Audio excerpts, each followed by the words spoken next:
Hey Leute, was rollt? Hier ist Kons-T. Willkommen zu noch einem Livestream. Ja, Leute, ich werde nicht müde. Ich schaff's immer wieder irgendwie jetzt in den letzten Tagen live zu kommen, ey. Und ja, Leute, es geht jetzt auch gleich los. Um 19 Uhr beginnt auch die Vorstellung der neuen Xbox-Spieler. Ich mache gerade mal kurz die ganze Vorbereitung. Ich habe bereits jetzt alles schon gepostet und ja, ich würde jetzt vorschlagen, dass ich jetzt gleich mal das Ganze, genau, hier ist es auch schon. Ich mache mal kurz Screenshare. Moment. Da. So. Hier sind wir nun. Es wird heute, da geht auch schon der Chat ganz wild, ihr seht ja, ein offizieller Xbox Showcase im Rahmen der Gamescom. Es ist auch ein Livestream, also ja, ich weiß nicht wie scharf, also von der Auflösung man das jetzt gleich gucken wird.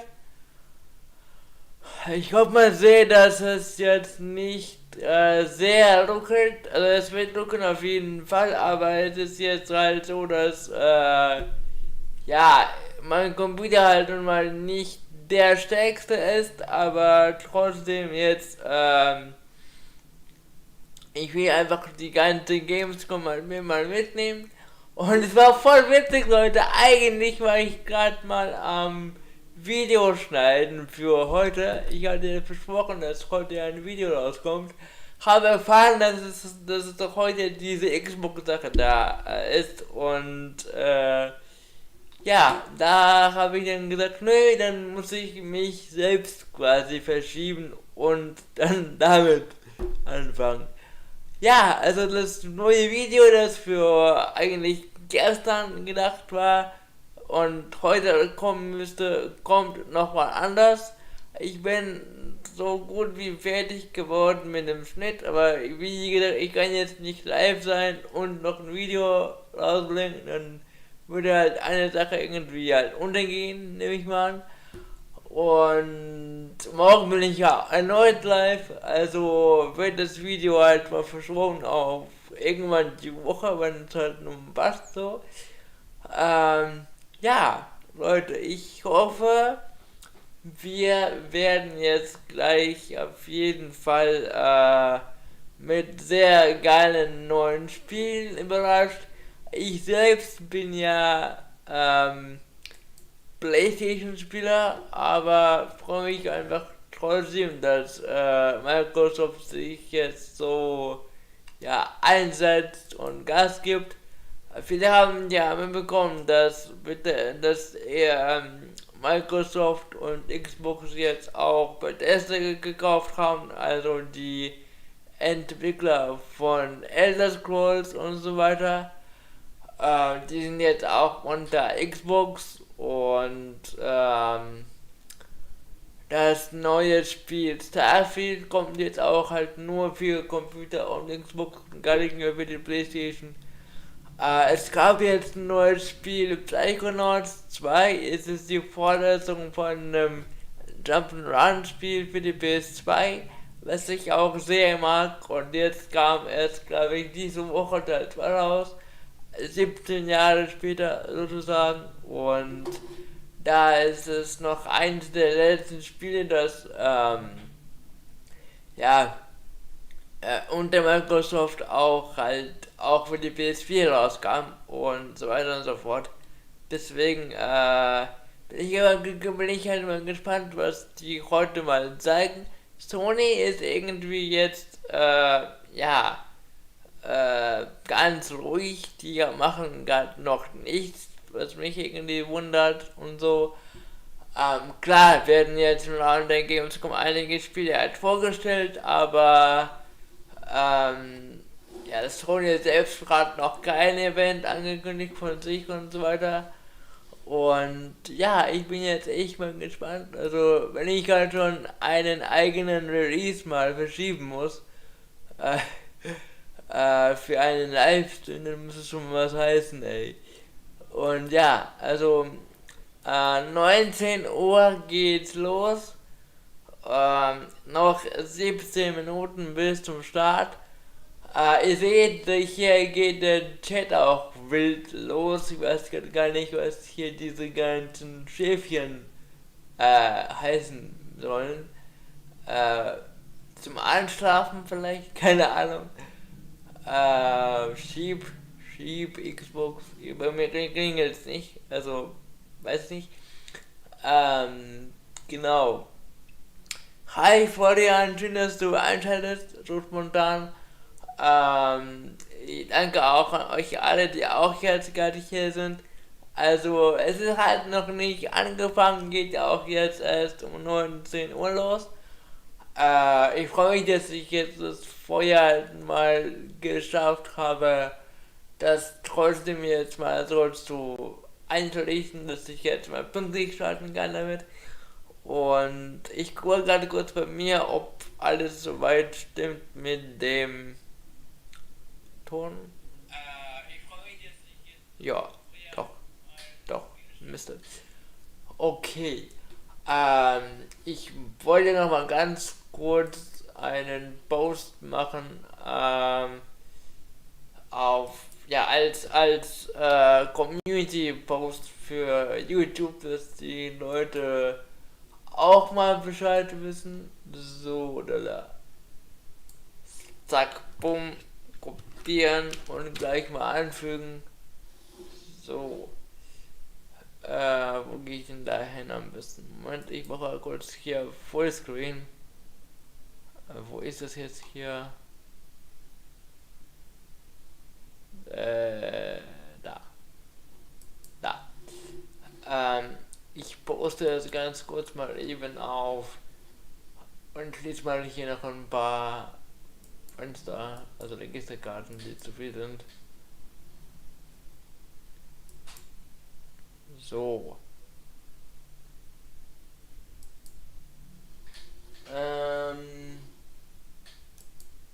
Die Kamera im Weg. Jetzt aber. So.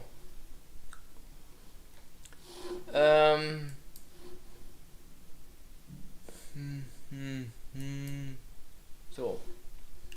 Ich poste jetzt mal ganz kurz alles auf Facebook, auf der also bei mir quasi als Post ab, weil das schon halt eine ungewohnte Situation ist. Ein neues Event quasi. So, kopieren, einfügen. Jetzt kann ich auch gerne wieder mal die Kamera mal, also meinem Bildschirm gerne mal wieder zeigen. So, da. Hier bin ich gerade bei mir auf meinem Kanal. So, hier sehen wir auch, dass ich jetzt hier live bin und das sind jetzt meine vorigen Videos alle. Und ja, es ist unglaublich. Es waren jetzt echt ganz schön viele Livestreams in der letzten Zeit. Also man sieht hier einmal Livestream, dann noch einer, so. Und ich habe jetzt gesehen, ich habe jetzt 147 insgesamt, also Videos plus Livestreams. Also bald 150 Videos, das ist schon krass, ey. Und ja, also jetzt geht's auch gleich los, Leute. Ich poste jetzt ganz kurz mal eben auf so Community hier, dann Video.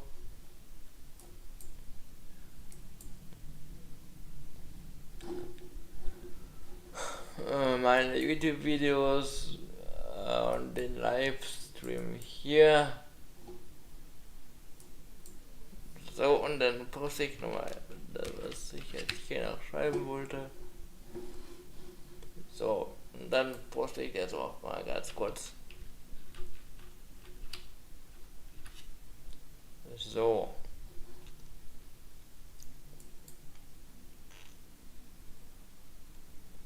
Und gepostet. Sehr gut. Okay. Ja, bin richtig gespannt, wie das jetzt gleich wird. Noch 12 Minuten. Ich bin richtig gehypt, Leute. Ähm, Kommt ladet gerne jetzt mal alle Leute ein. Wir werden jetzt garantiert einfach mal einen richtigen Gegenschlag an Sony vielleicht kriegen, weil Sony ist ja jetzt noch ohne Show da und vielleicht wird jetzt Xbox hier mal so richtig Gas geben, wo nochmal nicht ganz klar ist, ob jetzt dieses Jahr ein neues God of War erscheint oder nicht und überhaupt, wurde ja auch verschoben auf das nächste Jahr und so. Vielleicht sehen wir jetzt auch gleich was von Halo und vielleicht auch einen neuen Trailer zu den neuen Remakes von GTA 3, Vice City und San Andreas. Vielleicht kann auch mal ein neues zu Hellblade 2 sehen, was wie heißt das neue? Nicht was Sacrifice, irgendwie anders. Also Hellblade 2 auf jeden Fall. Und genau, also bin ich einfach mal gespannt. Vielleicht kommt auch was Neues zu Stalker 2, Forza. Die Sachen halt alle, die ich halt, obwohl der Stalker will ich feiern, aber also Forza spiele ich halt nicht, weil ich habe ja auch keine Xbox. Bin gespannt, so vielleicht kommt ja auch was Multiplayer, also Multiplattform-mäßiges, was auf allen Plattformen erscheint und einige Entwickler haben dann vielleicht also ihre Multiplattform-Spiele für eben diese Präsentation gewählt, einfach wegen der Reichweite und so. Und vielleicht, da gab es ja auch Gerüchte mit einem neuen Spiel von Hideo Kojima, das irgendwie exklusiv für Xbox angeblich ist, obwohl jetzt auch nochmal Gerüchte kursieren, dass dieses Abandoned ja eigentlich ein Kojima-Spiel ist. Man weiß es nicht. Auf jeden Fall soll jetzt bald ein Remake zu Metal Gear Solid kommen, wurde irgendwie vermutlich von Bluepoint Games, also die Leuten, die jetzt für die PS4 Shadow of the Colossus Remastered haben und jetzt neulich Demon's Souls für die PS5. Die machen jetzt wohl das neue Metal Gear Remake, also angeblich alles. Blooper Team macht ein neues Silent Hill für Konami, aber Konami hat sich ja von Kojima verabschiedet und so gehen, man weiß jetzt nicht, was alles kommt und so, also es ist ganz wild jetzt Theorien und so. Und es wurde ja jetzt für die PS5 ein neues Horrorspiel, so ein Indie-Titel vorgestellt und zwar Abandoned und da gibt es jetzt halt Gerüchte, dass es eigentlich alles nur PR ist und dass es eigentlich Kojima dahinter steht. Aber das glaube ich halt nicht, weil das wurde jetzt auch Ewigkeiten oft verschoben und da soll es auch eine Art App geben, wo so ein Experience-mäßiges was passiert und eine neue Demo kommt, neue Trailer. Aber jetzt wurde die Demo irgendwie verschoben und der Release vom Trailer auch verschoben. Irgendwie ganz komische Sache da und Leute waren da sicher halt unsicher, ob das Team überhaupt fähig ist, ihr Wort zu halten und so. Mal schauen. Also sind wir jetzt so auf der Playstation-Seite. Auf der Xbox-Seite habe ich jetzt gehört, dass Halo Infinite wohl kommen wird, aber ohne Koop und ohne irgendeinen Forge-Modus. Ist wohl so ein Multiplayer-Modus.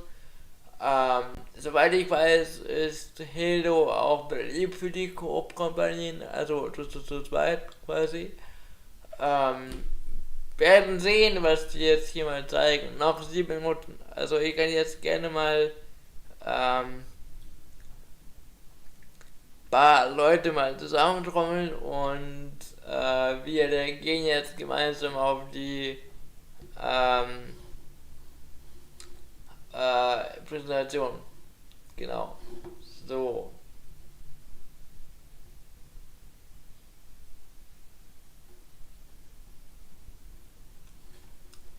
Okay.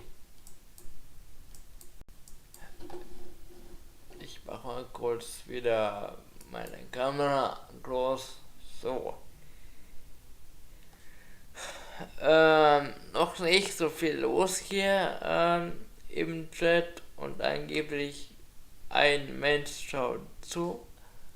Aber wir hatten es ja auch gestern gehabt, dass irgendwie YouTube 0 Leute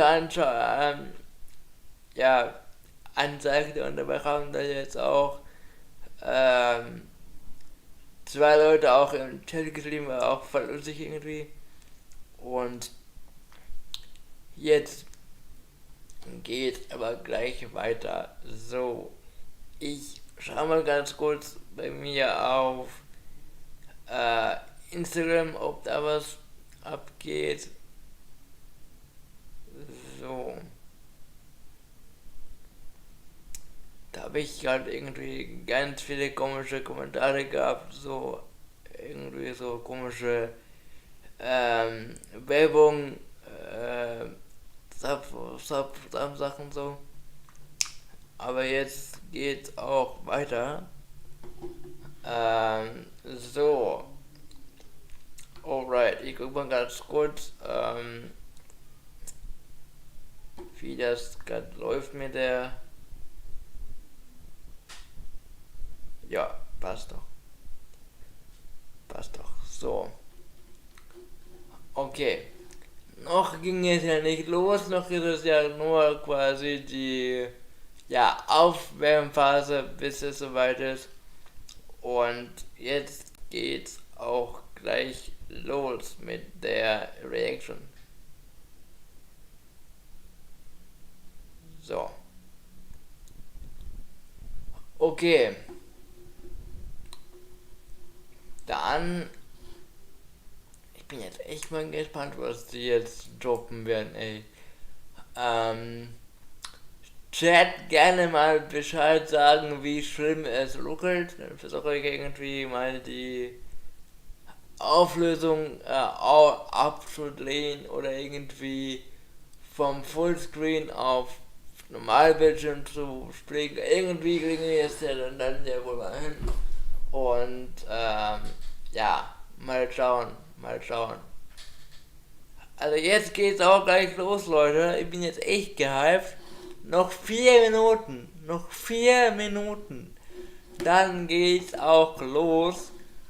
Ich habe jetzt zwar die halbe Stunde vorher begonnen, einfach dass schon mal die Leute reinkommen können so. Und genau, es geht einfach heute um das hier. Die Gamescom geht nämlich los. Und es wird gleich in 3 Minuten der erste Livestream angefangen mit Xbox. Genau. Chat, wie geht's euch? Ich freue mich, dass ihr heute auch wieder am Start seid. Ich hatte ja eigentlich vorgehabt, mein neues Video heute zu veröffentlichen. War ich auch am Schneiden und war auch so gut wie fertig. Und dann habe ich von dem Event hier erfahren. Und alles sofort quasi, also ich habe praktisch mich selbst heute verschrummt, sozusagen. Hab aufgehört zu schneiden, um einfach mal euch das hier zeigen zu können live.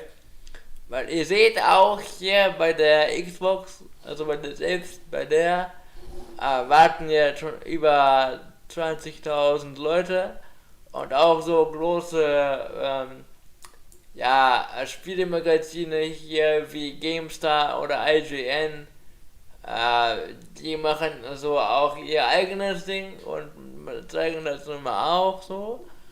Und ich hoffe mal, dass es von den paar tausend Leuten hier auch was ein bisschen zu mir rüberkommt, sozusagen. Ich finde es einfach so als YouTuber fast Pflicht bei sowas halt mal dabei zu sein. Ich konnte bei der E3 nicht dabei sein und da hatte ich ja noch nicht meinen neuen Computer und das MacBook war ja auch entsprechend kaputt. Und ich sehe auch gerade, dass irgendwie mein Livestream hier abgeschaltet wurde. Also das Video komischerweise. Aber jetzt geht. Ja, jetzt geht's. Aber trotzdem. So. Okay, es geht nur noch um Sekunden, Leute. Es geht nur noch um Sekunden. Jawohl. Kann man mich gut hören? Kann man mich gut sehen? So, ich sollte vielleicht mal eben schnell, oh Gott, Kopfhörer aufziehen. Moment.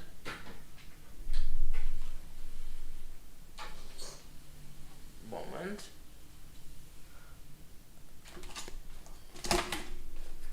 Aber. Da, Kopfhörer.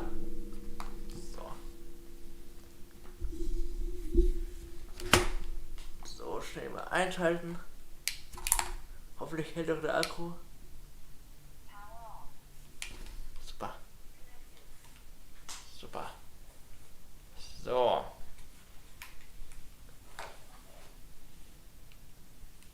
Okay, ich ziehe mal die Dinge auf. Ja.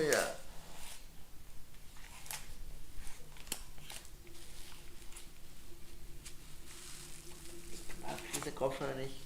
Die immer so komisch.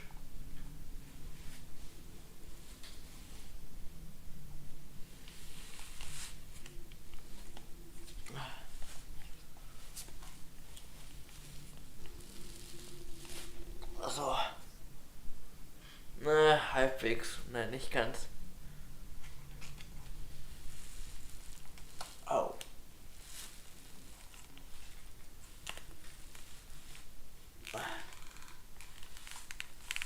Okay. Einigermaßen.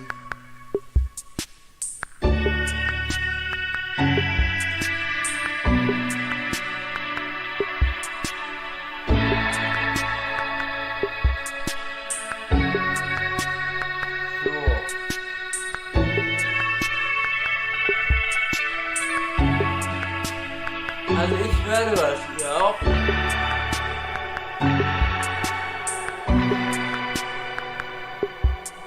Bei mir ist auch diese zwei. Aber die hängen gerade hin.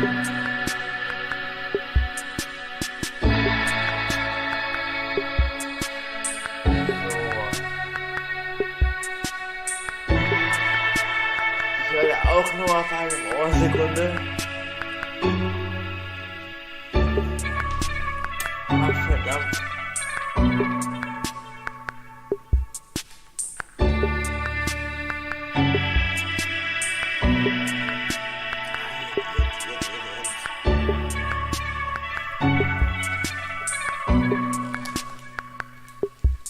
Okay.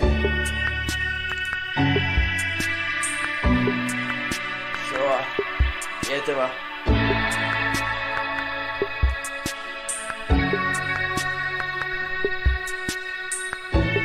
Kann man alles gut hören hier auch? Ja. Test. Ja, super. Okay, Leute. So. Ich mache jetzt mal Fullscreen. Wenn ich A gucke, mache ich wieder den Bildschirm klein.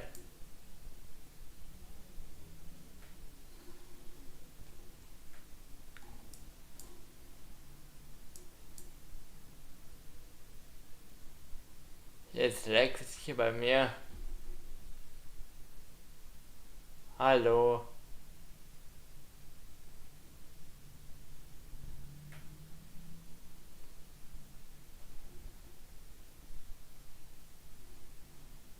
Hallo. Jetzt. Flight Simulator, okay?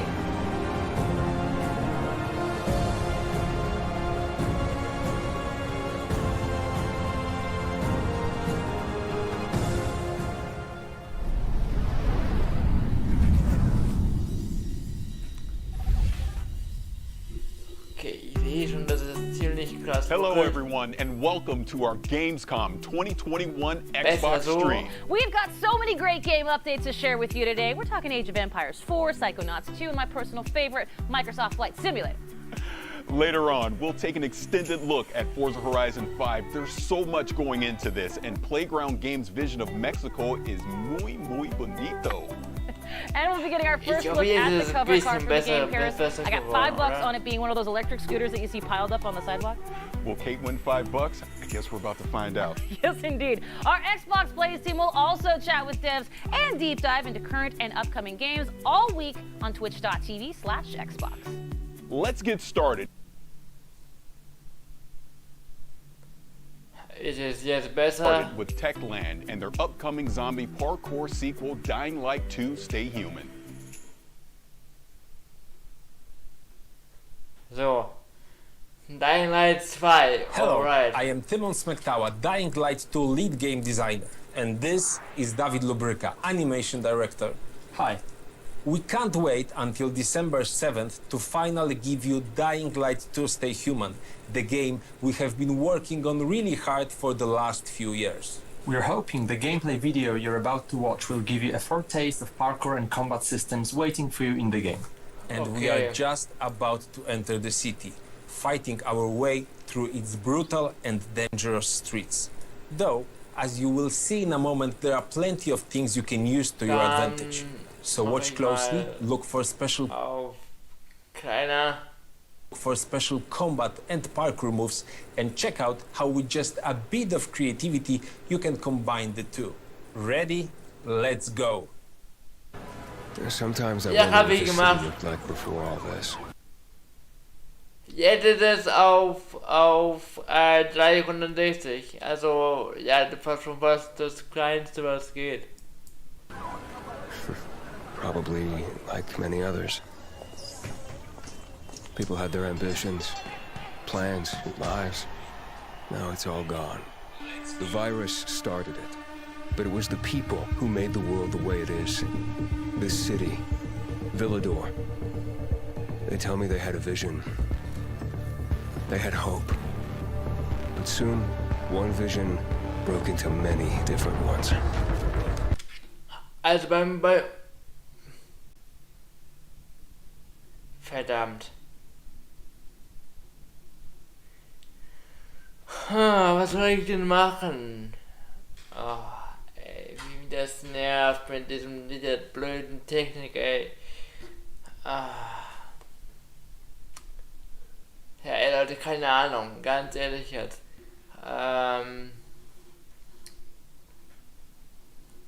Ich hab's jetzt auf...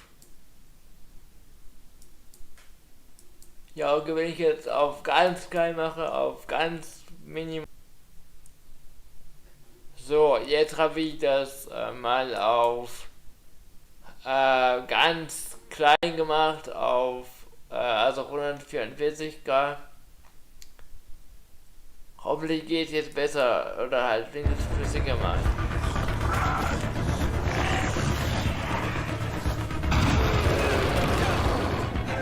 Instead of fighting together, people stood against each other. Ja, tatsächlich. Ich wacke mal ganz kurz auf 360p, damit es nicht so ein Augenchaos wird bei euch. Vielleicht geht es jetzt auch ein bisschen besser. Ein bisschen. War broke out. Was it a little bird with a broken leg? Hope died. Ja, geht doch, oder? Geht doch. Fuck. Now the city is falling. Also, Dying Light 2. Each time we strike down an enemy, we absorb their strength. But I can't let that happen. At least, not yet. I need the secrets the city holds. Fuck! Hey! Still some rats here! I have to pick a side. Because I need good. Geil aus, ey. You're doing great so far. I have to make a difference. Ist halt so ein Parkour-Zombie-Apokalypse-Spielmäßig.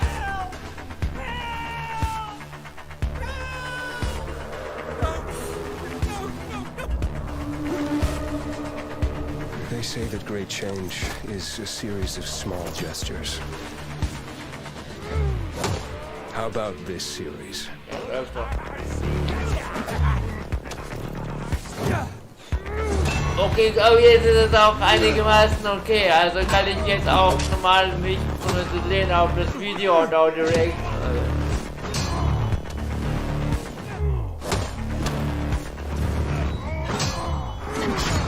Is all hope really gone? We'll see about that. Well, that was an exciting trip, wasn't it, Timon? Did you notice those bandits in medieval-like armor passing by skyscrapers, banks and large billboards? Dying Light 2 ist ja auch schon seit einer And it's a Ewigkeit in very unique Entwicklung. design, one very important for the plot of Dying Light 2. But there's another thing that stood out to me, all those parkour moves that you and your team has put so much effort into. Well, all you need is a few thousand of animations, cooperation with professional tracers, mock-up sessions, and invaluable help from Also David jetzt Bell, läuft. whose face and moves player will see in the game, by the way. No, yes, right. And we've got twice the number of parkour moves compared to the first game, and we are showing some of them in this trailer. The vault kicks being the most important to me personally. It brings a whole new fighting style into the game. The player can stagger an enemy and use them to perform further attacks, for example by rebounding from their bodies, jumping off them onto other foes, and so on. I think we captured the movement really well and made it quite simple for the players to perform. I can't wait for them to try it out and tell for themselves how much they loved it. It's definitely going to be useful. The city's buildings are higher than anything we have done before, improving its verticality. Players will need to find a way to reach those tall skyscrapers and other challenging spots too. Then it's good we scattered some helpers around, like a paraglider, which can support players in both parkouring and combat. Exactly, and it's gonna do great, especially in fights against humans, Die which machen are das more Spiel schon seit frequent einer and halben important than in Ewigkeit Dying Light 1. und It's jetzt been over scheint 20 ja auch mal years since bald, the events from the bald first game, rauszukommen. so people adjusted. They are much bolder now, at least during the day. And they are more vicious too. And I think that's a great summary of this discussion. Pre-order Dying Light 2 and explore its vast, complex world on December 7th. Ah, okay, Thanks, David. die kommt Thank you. raus. Cool.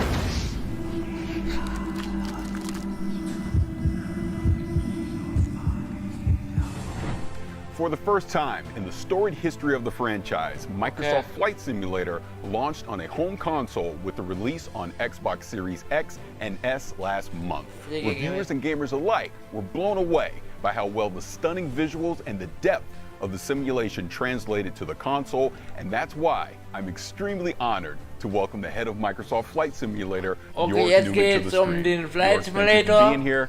The last time we met was at the Xbox Game Showcase, and it was getting ready to come out on consoles. How did that go? It went great. As you said, the reaction to the Xbox console launch was really just amazing.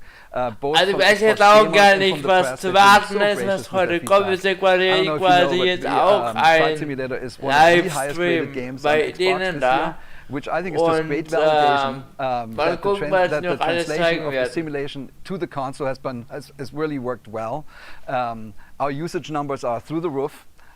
We are absolutely shattering franchise records, and I can tell you, there have never been more people playing Flight Simulator than right now. So it's an awesome time. That is awesome. Congratulations on the launch, really. But all right. I want to go to the danger zone. So what's going on with Top Gun? There's so much going on, Paris. So you and I talked about Top Gun Maverick earlier. Top Gun, okay. The fans are super excited. They saw the FA-18. They can't wait to start flying. And as you know, it comes out later this year as free DLC alongside the movie. But as the movie is still under wraps, so are we. So I can still not tell you that much about it. But there's so Okay, much else kommt going ja on bald even ein before neuer Maverick. Film So, über we are Top continuing Gun to do und our da monthly gibt's big wohl releases auch ein that we've been doing for a DLC. long time. And next month, on September 7th, we are launching World Update 6. And this World Update, I mean, at the beginning of the show, if you remember, there was a little red plane flying into Cologne. Well, we did that because World Update 6 Spielt ihr Flight Simulator? Lass es mich mal gerne wissen. updates that region, the region of Gamescom. So Germany. Oder kann euch überhaupt euer Computer euch das Spiel überhaupt abspielen? Weil das braucht ja ultra viel Power. Also meine können das glaube ich nicht. Austria and Switzerland. And what that means to us is we have new aerial and satellite images. We have a new elevation map that helps us with the mountains, so the Alps actually look awesome now. We have new 3D cities like Frankfurt and Wuppertal in Germany. We have Basel in Switzerland. We have Vienna and Graz in Austria. And those cities look just amazing. They have like 7 centimeters resolution, and it's awesome. But we want to celebrate the entire region, so we picked 100 of the most scenic places, the most famous landmarks, and we call those POIs. And we sort of spread them throughout the simulation. Auch so die Physik, das Wasser und so, die Reflexionen. And Stuttgart in Germany, and Klagenfurt in Austria, and St. Gallen in Switzerland, and what it ties it all together is missions. We're having new discovery flights, we have new landing challenges, and we have new sort of tours of the country. So they fly you around. Also jeder der jetzt bereits den Flight Simulator besitzt, kann sich halt freuen auf neue Orte. Auch nun mal in Deutschland, Schweiz und Österreich. All the awesome looking places and really celebrate the beauty of this region of Earth. And this is a celebration of DACH, of Germany, Austria and Switzerland. I'm so happy to be able to announce the date here at Gamescom. You know, that is really incredible, all the different regions and everything that you're going to have in the game, and the way that you're going to be able to actually highlight those. Yeah, I think it's really cool, but you know, for us, it's actually not just the region and the visuals. We talked a lot when you study aviation, when you love aviation like we do, you actually realize that a lot of regions of Earth have a very special relationship with flying, with aviation. Sometimes it's, you know, the first experiments with aircraft, or a famous pilot, or a feat of aviation, or like a local manufacturer. So we thought to ourselves, why do we not use these world updates to celebrate the planes? So we are announcing a new series. We call them Local Legends. And think about that as planes that are locally well known, like in that region, but outside in the world not so much. But why not use the world updates to highlight this, to bring these awesome machines to a worldwide audience? So for World Update 6, we picked a German plane from the 1930s. It's called Junkers U-52. In Germany, it's lovingly named Tante U, so Aunt U. And we think of us as sort of a digital preservation. So we really want to get these planes to an extreme level of detail. We're going out of our way to really go deep. So we're doing a full scan. We take full scans of the outside and the inside, as detailed as 1 millimeter, which is as good as you can really do this. And then we're working with, for the Junkers, we work with Bernd Junkers. Sieht schon halt echt mega krass aus, ne? Also jetzt ist gerade noch so ein Update über das, was bereits erschienen ist, nur halt als neuer DLC. Also jetzt hier Tante Ju, diese eine Flugzeug und eben neue Städte. Mal gucken, ob jetzt noch mehr Who is gezeigt the wird. grandson of the original creator of the plane, Hugo Junkers, and he's helping us. He had a ton of insight and materials. Then we worked with an organization that is preserving one of the last surviving examples of the Junkers. So they let us scan and take photographs, and then we were lucky that to find a pilot that actually flew one of those planes while it was still flying in the real world. And he lets us know, like, is the cockpit right and the sounds right? Does it feel right in the air? So we're having a blast working with these experts to really bring these, to celebrate this plane, to bring them back to life. So this is almost like you're creating like a digital Schon museum for aufwendig, aviation ey. inside Microsoft Flight Simulator. Yeah, I mean, it's basically that. It's a museum with flyable planes. So we're working with 40 museums around the world, and it's honestly one of the funnest parts of the job. You end up working with these curators of planes. These are their babies, and they sort of see the tooth of time in the real world sort of nagging on their remaining planes, and they're so happy when we come in with our scanning equipment, and we're basically capturing their planes, and they know that we can digitally preserve them in perpetuity. And we're actually giving those scans back to the museum so they can do something with it. And it's a great collaboration. Ah, cool. Die geben quasi diese ganzen Modelle und Scans von den Flugzeugen, die sie ins Spiel einbauen, quasi auch wieder zurück an die Museen, von denen die es halt haben, damit sie damit auch was tun können. Richtig cool auf jeden Fall. And we're actually not just looking back in the history of aviation, we're also looking towards the future. So I have another announcement. We are working with a fascinating German company called Volocopter. Yeah. And they're making an eVTOL air taxi for urban traffic.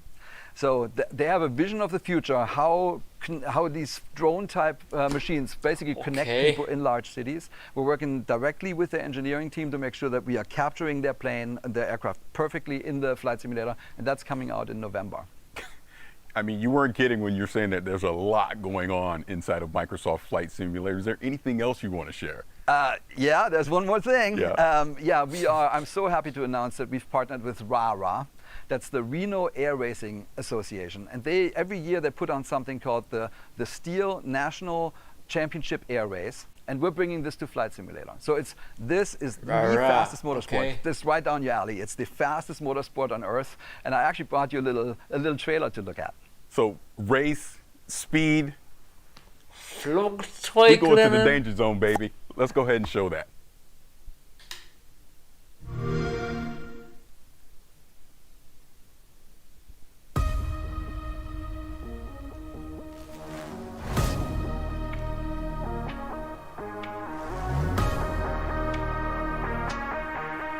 Oh yeah!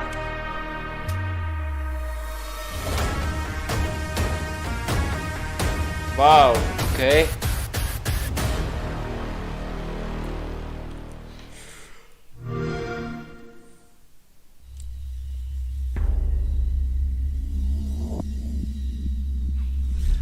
You know I like going fast, and you know I love being in the danger zone. When is this coming out? Man, these planes, they fly 500 miles, faster than 500 miles an hour, 50 to 250 feet above the ground. So you are definitely going to be in the danger zone. I mean, without going into too much detail, this Reno Air Race is actually the largest expansion we have since we launched on Flight Simulator. It's not just because we scanned all the famous race games of the... Okay, jetzt reden die halt schon bereits über 10, 15 Minuten über ein Spiel, das es bereits gibt. Mal gespannt, was sie jetzt uns noch so zeigen werden.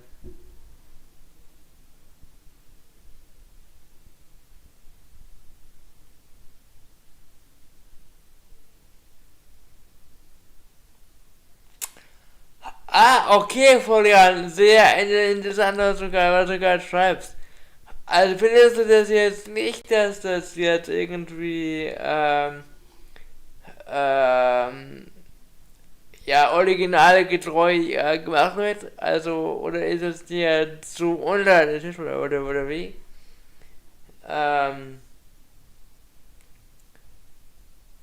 Sah halt schon für mich jetzt so als Laien quasi detailreich aus, aber cool, dass es doch so Experten gibt wie dich, die das halt mal anders sehen. The world, there's lots of them.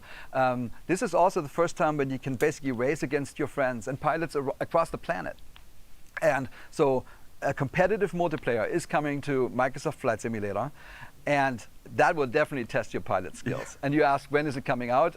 This is coming out this fall, so it's right around the corner. Oh, that is fantastic. And you know I have the need for speed, so I can't wait to get my hands on this and participate in some of these air races. Okay, Awesome, man. We got you covered. Yeah, all right, thank you.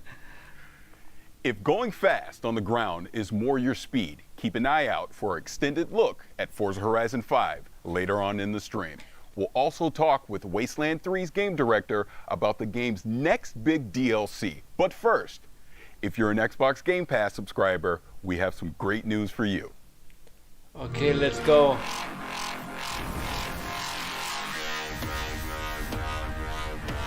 Hamburger game.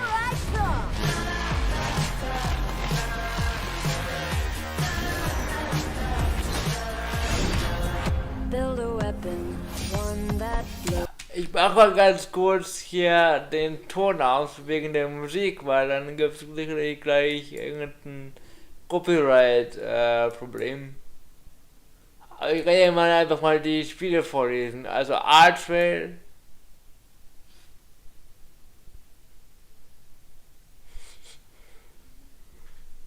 Next Space Levels, okay, Midnight Fight Express, so Indie-Spiele oder wie? Dodgeball Academia. Okay, also Anime Völkerball. Bushiden. Okay. Cool, so ein paar Indie-Spiele, so nach dem Motto so 16-Bit-Ära. Unpacking, okay.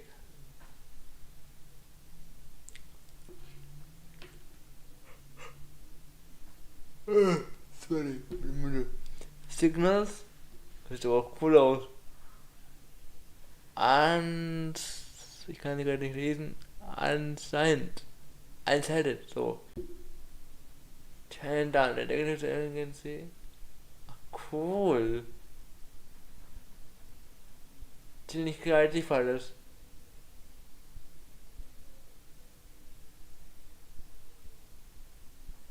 Nice.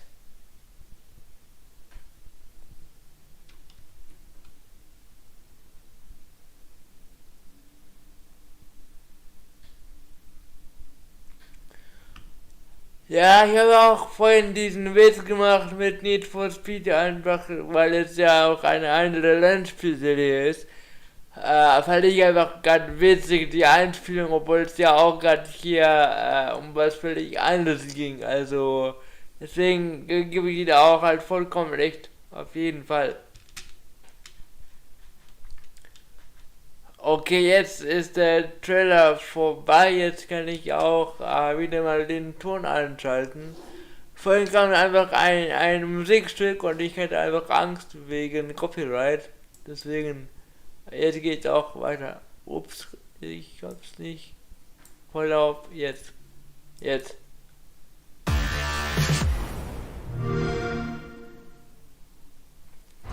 Ach, wisst ihr was? Ich glaube, ich habe jetzt den Dreh raus. Jetzt hat das ja auch hier schon so ein bisschen gebuffert so. Und vorhin war es ja auch live. Und jetzt ist auch quasi anscheinend weniger Internet verbraucht. Läuft es auch bei mir hier flüssiger. Super. Yep, somehow they did it. They added even more games to Game Pass. But let's talk about what's coming up. We're talking Age of Empires 4, the game's creative director, and we're going to see what's next for Sea of Thieves. But now, we've got a new roguelike retro shooter that, in grand retro fashion, sends you plundering through shifting dungeons to defeat a mysterious eldritch terror. Let's dive into the pit. Into the pit. Okay.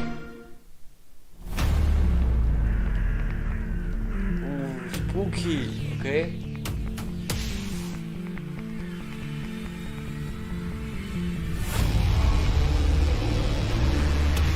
Wow.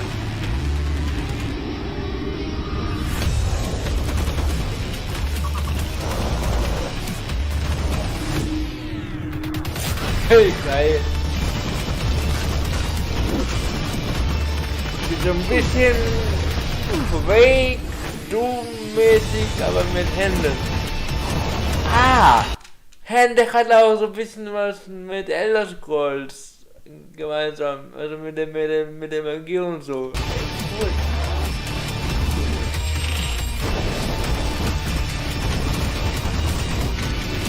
Ja, so ein bisschen Doom und hat Magie.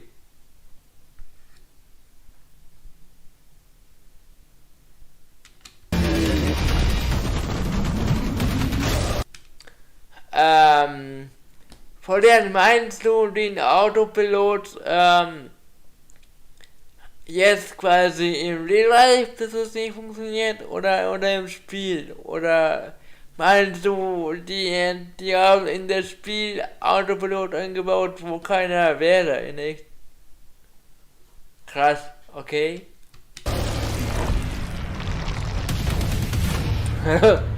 Okay.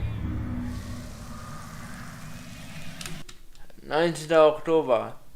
Okay. Sieht spaßig aus auf jeden Fall. Well, I am here with creative director of World's Edge, Adam Eisgreen. And Adam, I'm so excited to talk Age 4, of course, because you brought something. Okay, jetzt geht's wohl um Age of Empires 4. Es wird ja so dermaßen von allen erwartet, das ist ja jetzt so das nächste große Strategiespiel. Jetzt geht's aber auch ab hier. A little different and Okay. very special today. Yeah, I have. So, so far we've been showing everyone kind of what age looks like from in the game, when you're playing it. You've gotten to see a lot of footage. Adam is green mit einem grünen Hintergrund. Okay, ist lustig. Of that, and we've also shown a little bit of our campaigns, right, through when we unveiled the 100 Years War and showed Joan of Arc. But we have yet another way in Age of Empires 4 that we're kind of bringing history to life. Ich habe mal vor einer Ewigkeit Age of Empires 2 gespielt, aber nur so ganz kurz. War einfach in der Wohnung, als wir gerade erst nach Deutschland kamen, noch vor meiner OP. Da wo wir halt vorübergehend gewohnt haben, da war einfach ein Computer und der vorige Besitzer hat dann quasi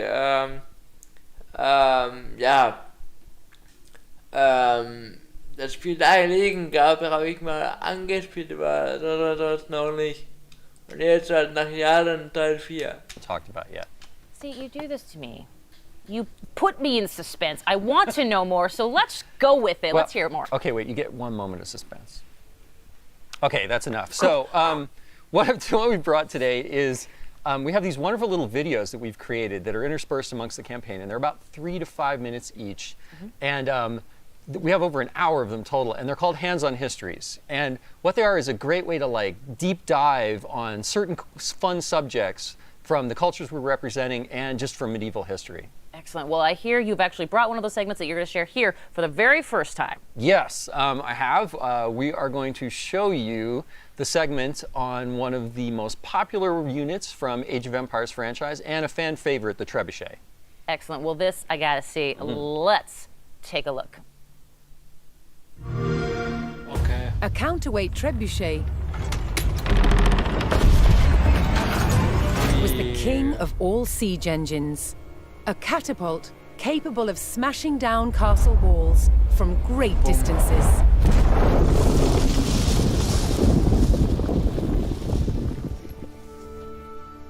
At Warwick Castle in England, they've built a replica, one of the largest in the world.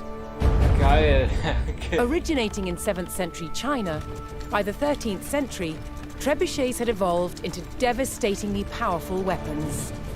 Such a simple design, but so effective. It has several key features.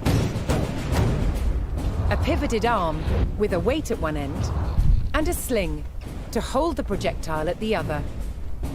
To prime, the 6-ton weight is raised using tread wheels. So this is one of the wheels, one of 2 that's attached to an axle, which would lift the counterweight, weighing 6 tons. It's based on muscle power alone.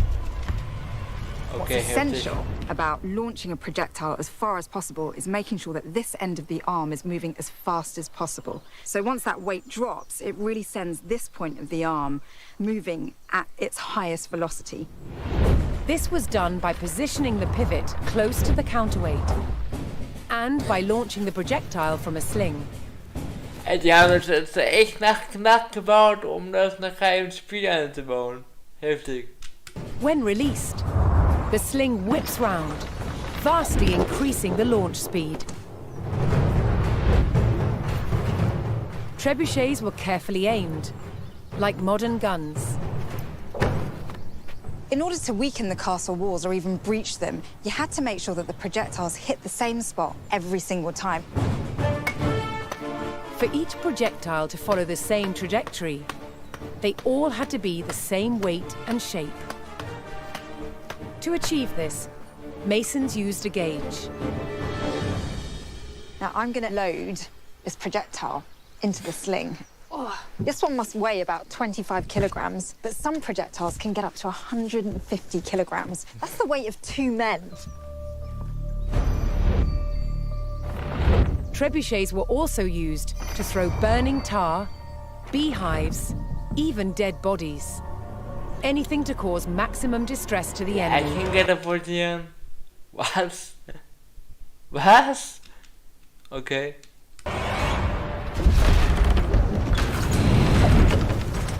Did you hear that whoosh?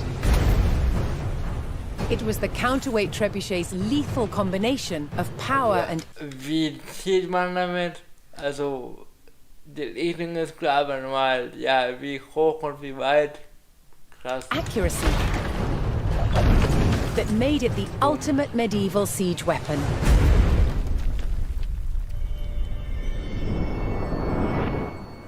Ach, Oktober schon kommt's raus. Nice. You know I'm going to say trebuchet. Yay! Don't care, because that is awesome and remarkably unique, something you don't see in games very often. Yeah, so, you know, one of the things when we were looking at what we were going to do with Age of Empires 4, there's a phrase I'm really fond of, which is, history is only as interesting as the people who taught it to you. And you could say that about any subject, really, right? But I think the great thing is when you have someone that's so enthusiastic and passionate about history, it really comes across. And we wanted to be that kind of teacher for history. And there's a phrase... Hey, schon lustig, ne? Da gucken das gerade so 48.000 und hier guckt gerade angeblich einer. Aber ja, hoffentlich kommen noch ein paar Leute hierher. Also es ist halt was Leute eigentlich interessiert, deswegen kommt das gerade so, ja, wenige das Ganze angezeigt kriegen. Aber ja, okay, vielleicht gucken noch einige zu. Später. Phrase called humanized history that I use to kind of describe what we tried to do, which is we tried to like connect past and present. And you can see that kind of in our briefings as well, where we've got like real stuff with like CG kind of overlaid to show you the history. Mm-hmm. And so for these, we really wanted to do that same thing. So ourselves and Relic partnered with this amazing group in the UK called Lion TV, and they've done production on an amazing amount of shows and documentaries for the BBC and won every award you can imagine for media. And they travel to all of these locations in all these different countries to meet with these subject matter experts and get all of this great... Ich würde schon lieber gerne so ein paar mehr Spiele halt sehen, als nur jetzt Interviews, aber okay. Footage on how things really worked and how things were made. And it's been delightful to kind of go through that process and, you know, get all these and finally start showing them to everyone. I love it. Now, you also, of course, you've got a bunch, as you mentioned, of these hands-on history segments. Anything else that you can tell us fans about what we can expect, looking forward to? Any favorites you got coming up? Oh, well, favorites. Oh, man. Well, I think my personal favorite is one called Medieval Surgery. Okay. And I'm going to let your imagination go with what we might show and what we might talk about in that one. Yeah. But the thing I love about them is that they go all over the place. So, you know, we've got ones on warfare and castle building and like how they kept flaming arrows from not going out when you shot them. And but we've also got all of these ones on, you know, like illuminated history and hawk falconing and, you know, like horse taming, armor creation, and there's even one on Mongolian instrumentation, which is really cool because those instruments, we actually use them in the soundtrack for the Mongols when you're playing as them in the campaign, in the game. I mean, I just love the behemoth amount of history that you guys... Age of Empires, always known for bringing history alive in a completely different way. And I also love to mention this to people, that you and the team do so much research. And it's so great to see this approach being used in a hands-on history kind of segment. But, I mean, what was that approach like to sort of, you know, sell going forward, especially since it's such a unique in-game experience? Well, the cool thing was it was there from day one. It was one of the things I was really wanted to do, is try to tell these stories in a different way. But I'll tell you, like, full disclosure, it's been insanely nerve-wracking because we're trying something completely different that no one's ever done before in a game, right? We're history, but we're a game, but we're teaching you things, but you're having fun. And finding that middle ground has been really challenging. And, you know, every time we've tried to show, we've shown the campaigns or we've shown these hands-on histories, I've been like, oh God, it's gonna work? Like, people gonna like this? And the great thing is so far, everyone that's really experienced the entire thing put together have just been like, wow, this is great. And it's so different and kind of cool and refreshing. So, so far so good, right? But yeah, it's been a journey, you know, to get all this done and put the whole game together. Well, I love that you mentioned journey, because we are coming towards the end of this development journey for Age 4. Talk to me about where people can find and learn more about Age of Empires 4. War ja auch Ewigkeiten eine Entwicklung gewesen und jetzt halt kommt es endlich raus. Das ist ja Wahnsinn. All chomping at the bit. Oh, well, you know, October 28th, we are launching the game. You can go to ageofempires.com to learn more about the title. And if you're really, really excited, right now, you can go onto the Microsoft Store or Steam, pre-order the game right now. And of course, we will be there day one, Xbox Game Pass for... Okay, also Age of Empires 4 kommt im Game Pass. Und man kann es auf Steam und Microsoft Store vorbestellen. Okay. PC as well, so anyone that's on that can just grab the game and start playing.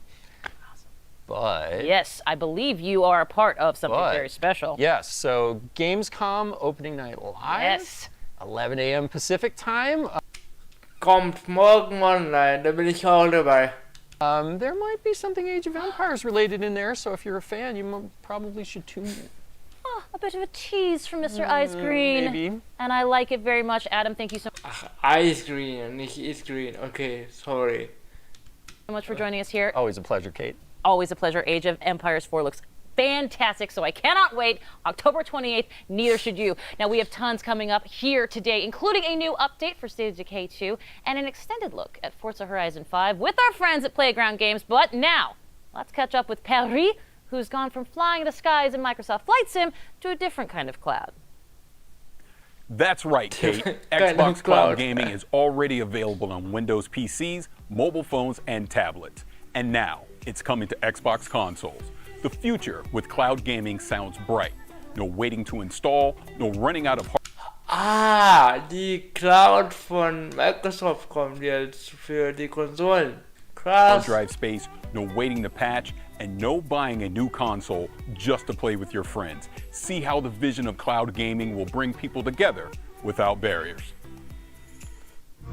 So when I think about cloud and when I think about gaming, those two things together to me really show you the future, where you can pick up something and you could play it anywhere and you could do it quickly. Das ist cool.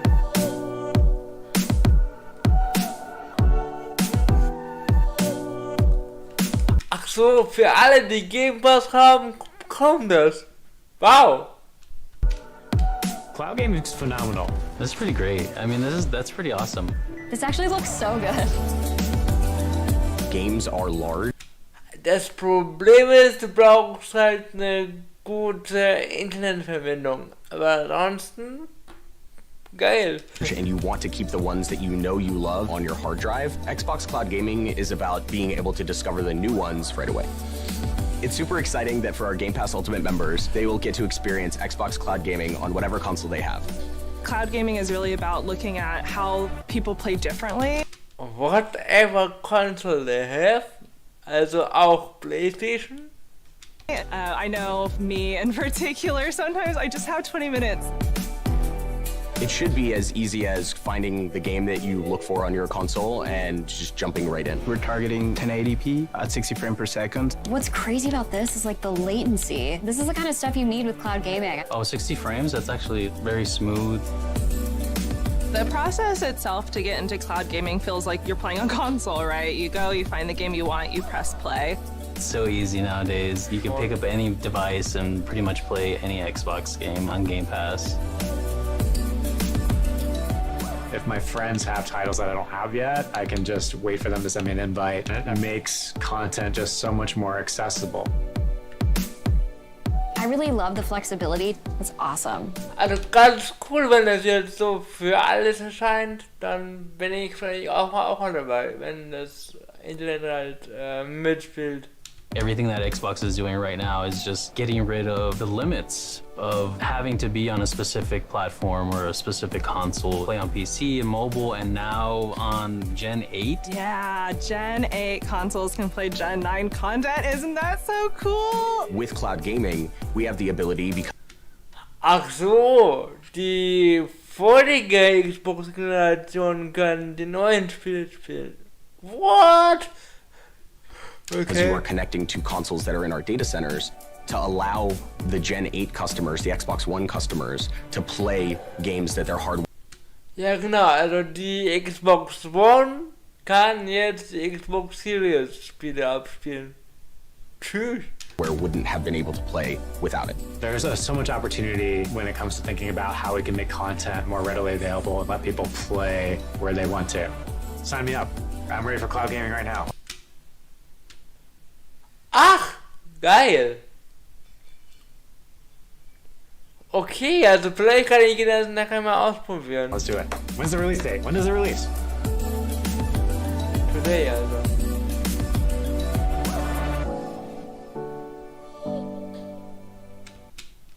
Und kommt für Xbox so jetzt, ja, okay, ganz cool.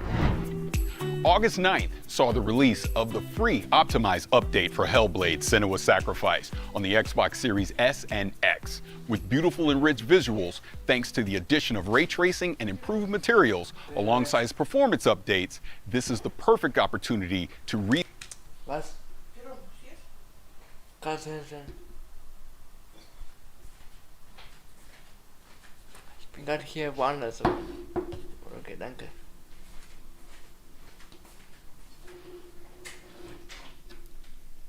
relive Senua's journey or experience it for the first time. And if you haven't played this, do yourself a favor, grab a pair of headphones and immerse yourself into this world. Agreed. Speaking of unique experiences on Game Pass, the Xbox Plays team will be taking a look at some ID at Xbox titles over the next few days, including 12 Minutes and The Big Con. They're also talking with developers from Halo, the Master Chief Collection, Forza Horizon 5, and Destiny 2. So join the live Q&A to get your burning questions answered. You can catch all of those streams on twitch.tv/Xbox. Speaking of Forza Horizon 5, don't forget our friends at Playground Games will give us an extended look at their monument to motoring in Mexico later on. That includes never-before-seen areas of the game map, plus cars that have never been in the Forza franchise before. I've loved everything I've seen of Forza Okay, jetzt geht's wohl Forza. Let's go. Horizon 5 so far, and I can't wait. Now, Kate, there's more games to check out, right? Well, right you are, Paris. Let's talk Wasteland 3. Their newest DLC introduces us to a new cult. The Cult of the Holy Detonation. Okay. The holy detonation is life. Deep within Cheyenne Mountain, we've changed. Devolved into the mutations you see before you. Set on a righteous path. The holy detonation's life-giving glow should be shared with everyone.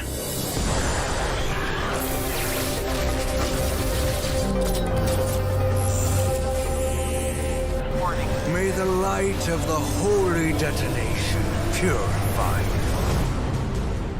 Join us. Okay, ein neuer DLC für Wasteland kommt raus. Okay.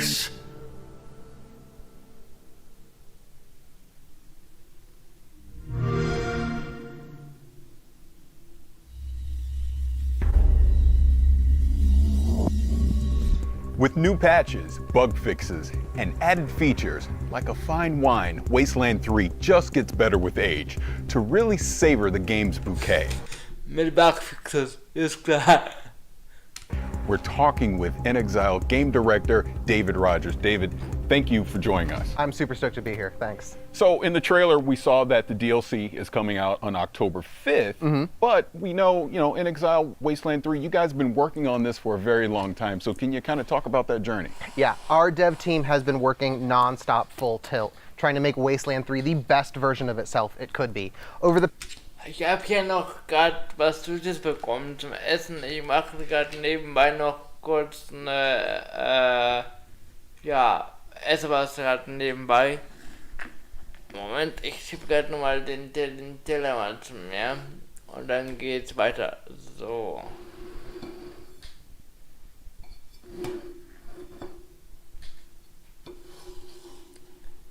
Okay. Und weiter geht's. The past year since it's released, we've added features, we've balanced, we've listened to the community, we've fixed bugs, added stability, and I really think that the version that we have now is the absolute best version of the game, and if you've never played it before, now's an awesome time to jump in. Well, congratulations on everything that you've been doing with Wasteland 3. Now, this DLC is called The Cult of the Holy Detonation. Now, talk about that a little bit. Tell me what's going to go into this DLC. What should we be excited about? Right, so you've heard of Cheyenne Mountain, right? Yes. For those who haven't, Cheyenne Mountain is this top secret military complex buried deep in the heart of Cheyenne Mountain in the middle of Colorado. It's designed to outlast a nuclear winter. And so when you hit level 16, an old friend calls you and says, hey, I need your help securing this secret military base and all the secrets within. And as soon as you get there, you find two warring cults battling over supremacy, trying to take control of the Holy Detonation, which is this pre-war science experiment that they worship as a god. And, these cultists are insane, they're mutated, they've gone totally mad, and all they want to do is share the holy radiation with you and your entire ranger team. How generous! Yeah, that sounds a lot cooler than some of the cults I may have joined in the past, but this is typical Wasteland fashion. We're really going to be able to get in there and mix it up, right? Right. So you and your ranger team insert yourself right smack dab in the middle of their holy war, which, what could go wrong? Yeah. And this is a Wasteland game, so you decide everything. Choice and consequence is our bread and butter. And so you decide who lives, who dies, who gets screwed over, who takes charge. You're deciding the fate of the cults, the Holy Detonation, Cheyenne Mountain, and ultimately all of Colorado. This is really your game to craft and mold. That's awesome. So the last expansion was the Battle of Steeltown, right? You had giant robots and things like that. So, what are you going to do to actually top something like that from the last expansion? Right. So we wanted returning players to find something that they could never find in another version or in previous versions of Wasteland 3. And so we built this as a Wasteland-style dungeon crawl. And in there, you find this awesome mix of mystery, exploration. You're meeting these crazy cultists who have been locked in this pre-war time capsule, and some of the raddest boss battles we have ever been able to build in a Wasteland game. That's awesome. I want to get back to the crazy cultists, but talk to me about these big boss battles. I want to hear more about that. Right. So we took the best parts of Wasteland combat and we breathed new life into it with objectives.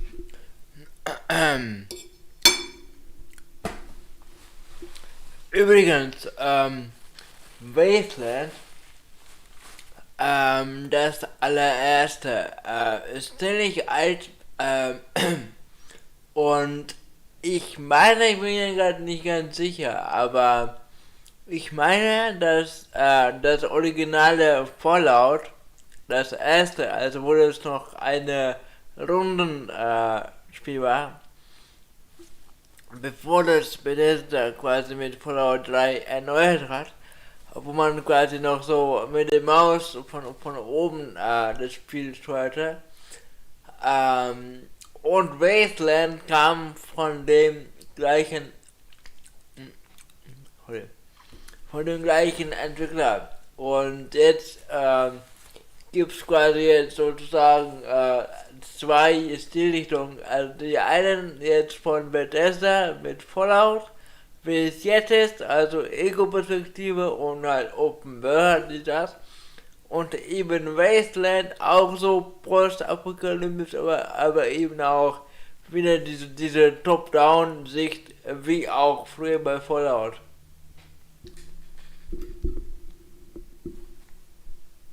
So. Hey David, gut, dass du hier bist. Ach, du bist auch mit dem Stream dabei. Nice. Cool. Ja, ich bin jetzt gerade auch wieder mal spontan live, weil eben die Gamescom losgeht. Eigentlich habe ich jetzt, ja, mein neues Video für heute vorgehabt, aber weil jetzt auch die Xbox-Präsentation losgeht, habe ich jetzt mir gedacht, dass ich das Video halt verschiebe und darauf jetzt halt mal live reagiere. Moment. Based combat, which are basically super rad boss battles. It's no longer you're like huddling in a corner, throwing down turrets, just going on murderous rampages. It's not about killing, it's about getting the job done. And so now, combat doesn't end until the mission is over. We send you on proper combat missions. You're in there, breaking into prisons, rescuing POWs. You're disrupting these high-tech cultist rituals. You are splitting your fire... Diese Sicht, wo du quasi so von oben auf das Geschehen schaust, war ja auch früher bei den ersten beiden Fallout-Teilen. Und ich meine auch echt, dass das derselbe Entwickler ist, der Fallout und Wasteland gemacht hat. Deswegen. Team and coordinating like you never have had to before. Like everyone on your team has a job, and I really think this is going to take old players who know their Ranger team like the back of their hands, and it's going to make them scratch their head and really have to rethink how they go about combat and making it new, exciting, and challenging in a like mentally in a way we haven't been able to really do before with just straight up murder combat. Now, Wasteland has a reputation for getting a little silly. Right. What are some of the weird characters we can expect in some of the story encounters we'll see in the game? Yeah, with this with Cult of the Holy Detonation, we really need to cut our Overlay nicht wirklich, weil das hat meinen Computer noch mehr gebremst. Einmal. Hi. Sekunde kurz. Danke. Danke. Tee ist da. Ich habe, und zwar habe ich jetzt, dieses Bild von mir, wo ich, diese Pause mache. Dieses hier.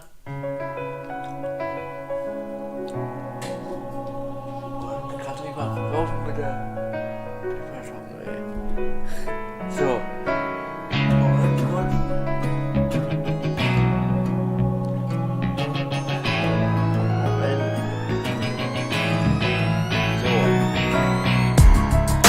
Tada, ich hab hier Licht. So. Dieses Bild von der Pause habe ich halt von einem Overlay. Das heißt irgendwie Nerd or Die oder sowas. Und es wäre auch ein Overlay gewesen, wo das Ganze auch animiert wäre. Aber mein Computer hat halt alles, angefangen noch mehr zu ruckeln. Und deswegen habe ich einfach von diesem Overlay einfach ein Screenshot gemacht von dem da. Und das quasi als JPEG-Bild eingefügt. Eigentlich wäre es ein Overlay, aber mein Computer schafft es nicht rechnerisch, weil ihr seht ja, dass allein schon ein Video zu gucken recht ruckelig aussieht und das ist so halbwegs gut. Aber ja, in der Theorie hätte ich kein Overlay, aber es ist an sich jetzt halt nur so Kosmetik und mein PC ist dafür zu schwach. Wie läuft es denn bei dir, David? Ich kann ja nachher mal gerne mal bei dir da vorbeischauen. echt cool, dass du auch streamst. Wahnsinn. Devs loose and just let them be creative and fun and silly. Like Exile's modus operandi is if we're like brainstorming and something makes us laugh, we just put it in the game. That's just how we do it, and we pick up the pieces afterwards. Because we want to make something that entertains us, and then we know if we're having fun, our fans are going to have fun along with us. And so we got to explore, like really letting you get deep into this like weird radiation cult and let you interact with them. Ich denke ganz kurz mal den Tee, bevor ich mich hier noch vor irgendwas erschrecke und den Tee umkippe, dann mache ich kurz lieber den Tee mal leer. Und dann geht's weiter.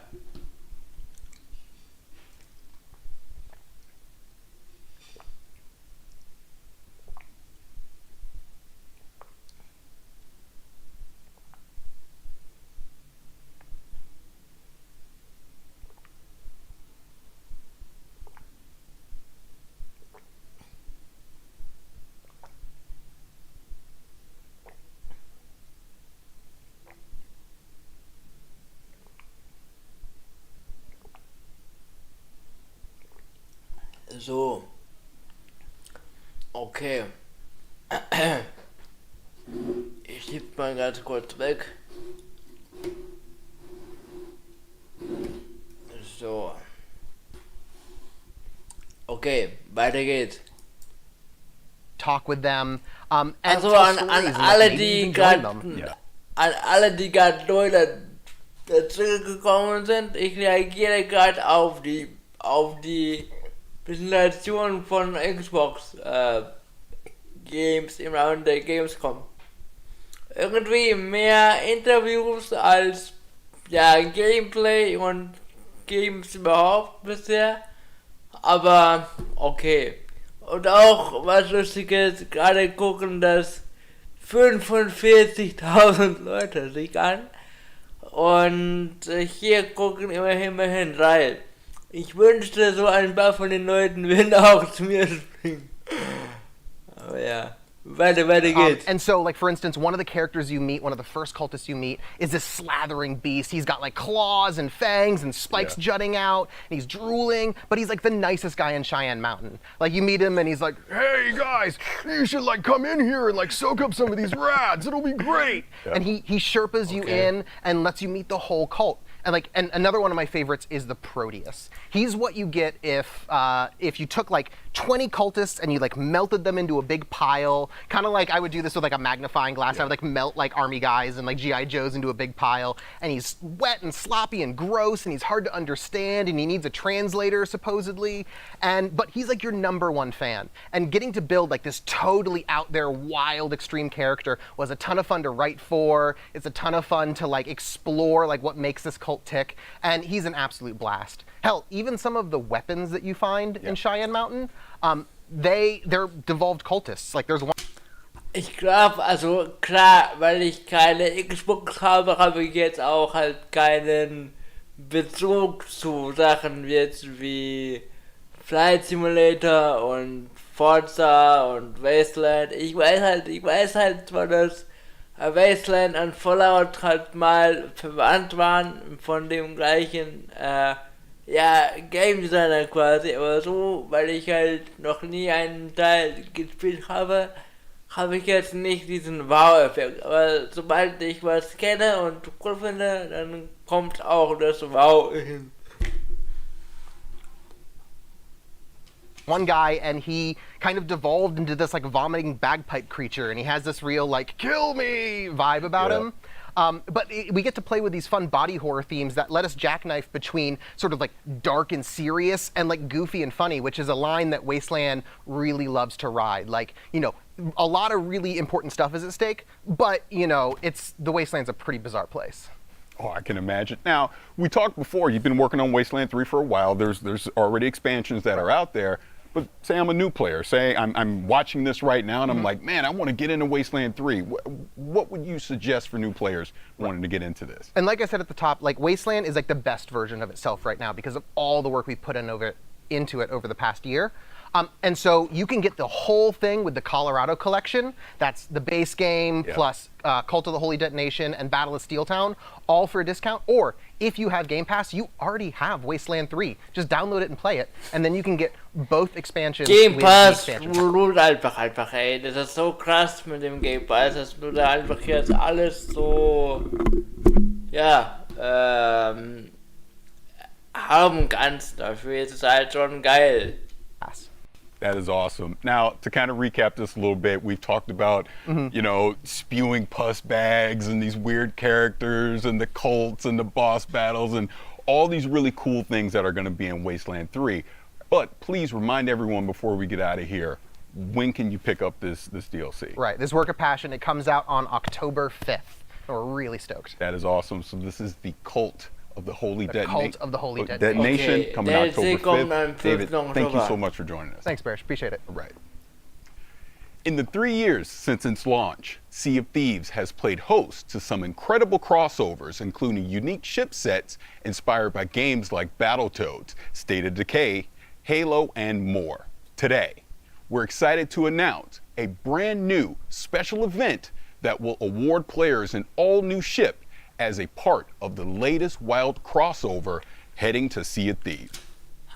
Ja, irgendwie, wie gesagt, werden jetzt heute echt mehr neue Inhalte gezeigt für Spiele, die bereits erschienen sind. Ich habe ja auch jetzt nicht gedacht, was mich jetzt so heute erwarten würde, aber irgendwie scheint jetzt echt mehr Fokus liegen auf bereits bekannte Spiele, aber okay, ja, ist es eine Idee. So. Better yet, this event begins tomorrow. So get ready to make some mayhem and let's get our first look at this very special ship. Okay.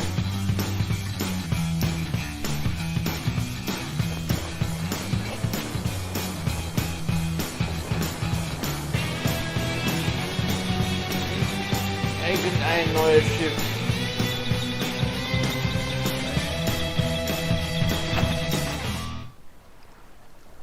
Ach so, Borderlands. Ah.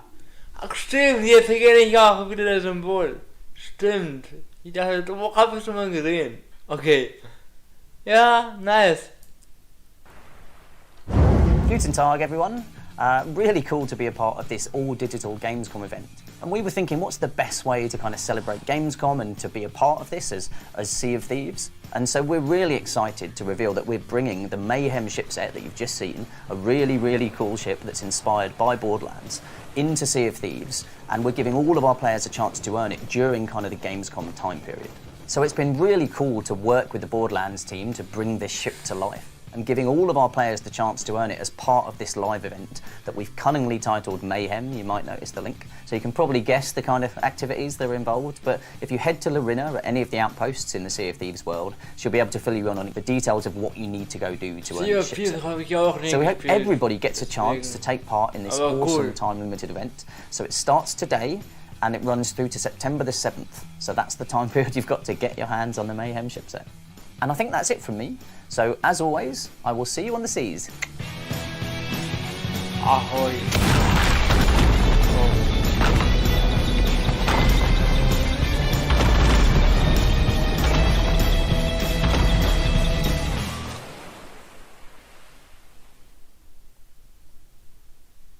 Yeah. Okay.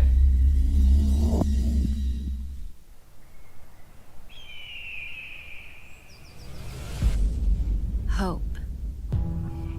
It's always been a dangerous State of world Decay. in Temple Valley.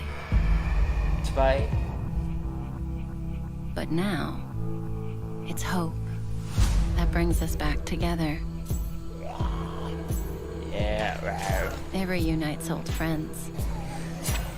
It builds new bonds.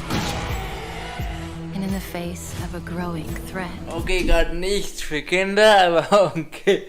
Okay. Hope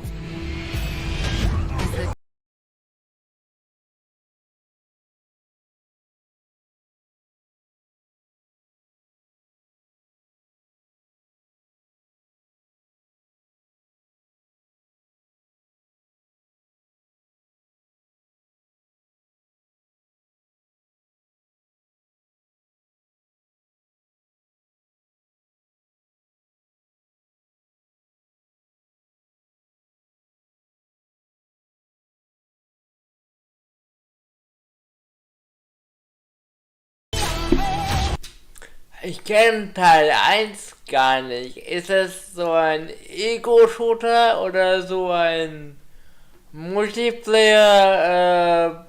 Open-World-Ding? Ich kenne das Gameplay gar nicht von State of Decay.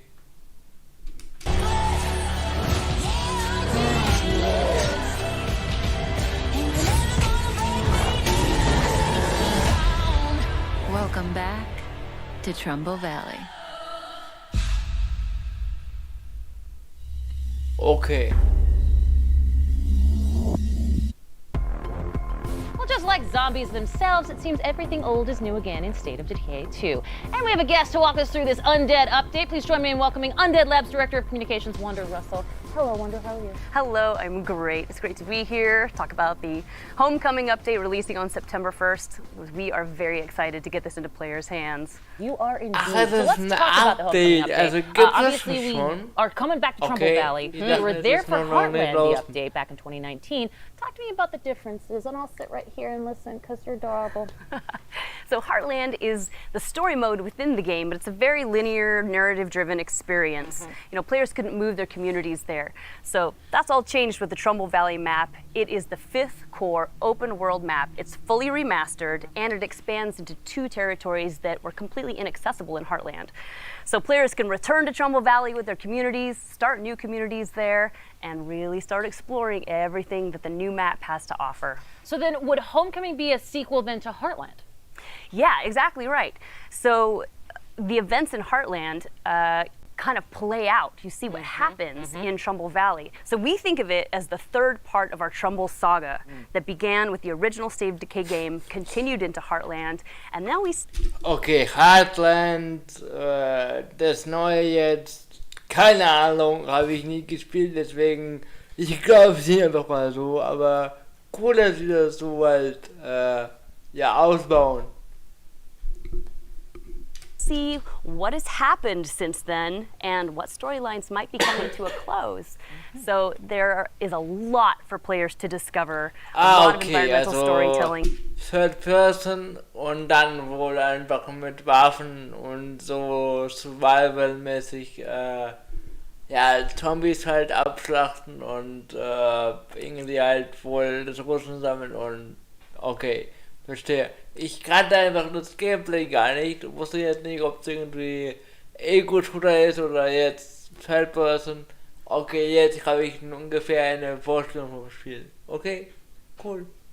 To find, and you know, things have changed. So this isn't the Trumbull Valley that players might remember. So that's going to be exciting. Interesting. Well, and anytime you expand something like Trumbull Valley, you just have to have a juggernaut of content, pun intended.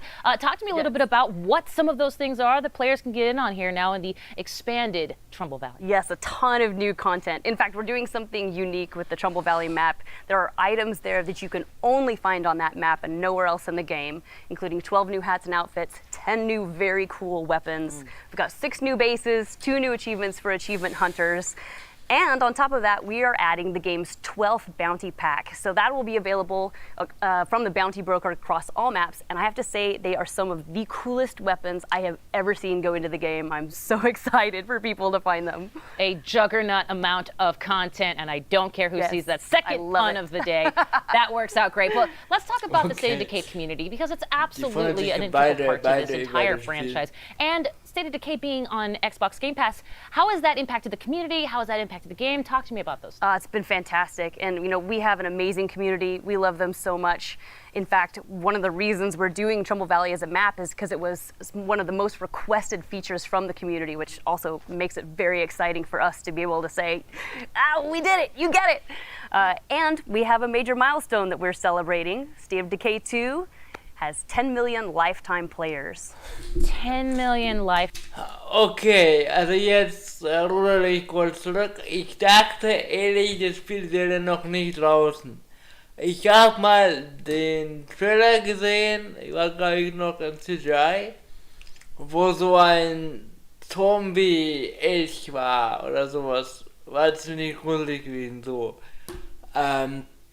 An den Trailer erinnere ich mich, ist ein paar Jahre her, aber ich dachte noch, dass das Spiel noch nicht draußen wäre. Okay, also jetzt ist es wohl schon Ja, und mein Weilchen draußen und jetzt kommt wohl der zweite oder dritte DLC. Okay, jetzt bin ich wieder dabei. Okay, aufgeholt auf jeden Fall.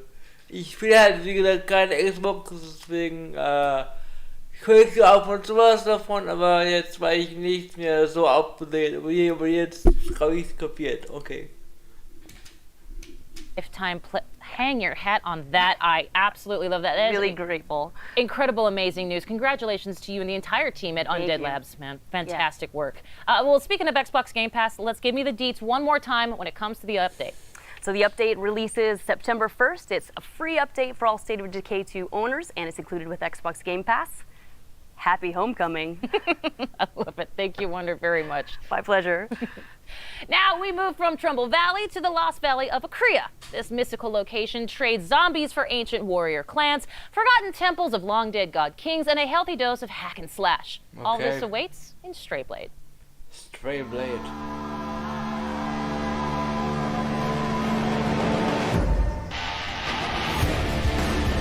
Okay, noch nie gehört.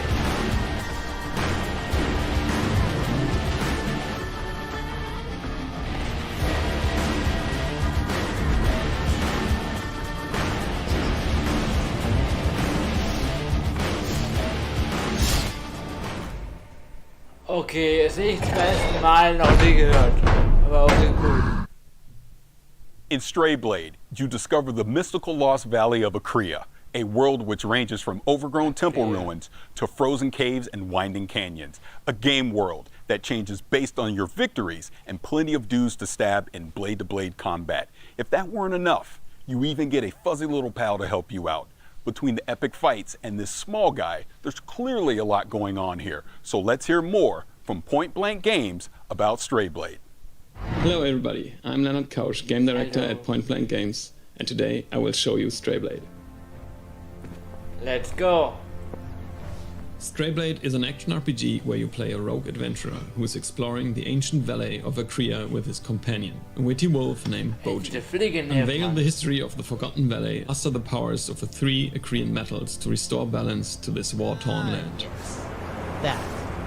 That is the how, as well as the why. Combat and exploration are the 2 key elements of our game. Let's dive into the combat first. Our combat system merges strategic anticipation of enemy attacks Es sieht with halt so ein split-second bisschen blade-to-blade aus reactions. wie Godfall für die PS4 und 5, oder? It is the high noon of skill-based melee weapon combat. Auch so halt, Third-Person Action. To achieve that, we put our hearts into creating fluid, well-readable animations and epic cinematic finishers. You can choose from multiple weapon categories that can be combined to fit your playstyle. Now, let's take a look at the exploration. Akria's colorful world ranges from overgrown city ruins to frozen caves and winding canyons. Together with your companion, explore the deepest corners of an ever-changing world bristling with adventure. Every discovery holds treasure. Find rare materials, recipes, weapons, lore pieces and beautiful places. Okay, da war noch gerade gewesen, das ist noch Pre-Alpha, also ist noch nicht finales Spiel. Change is part of your journey.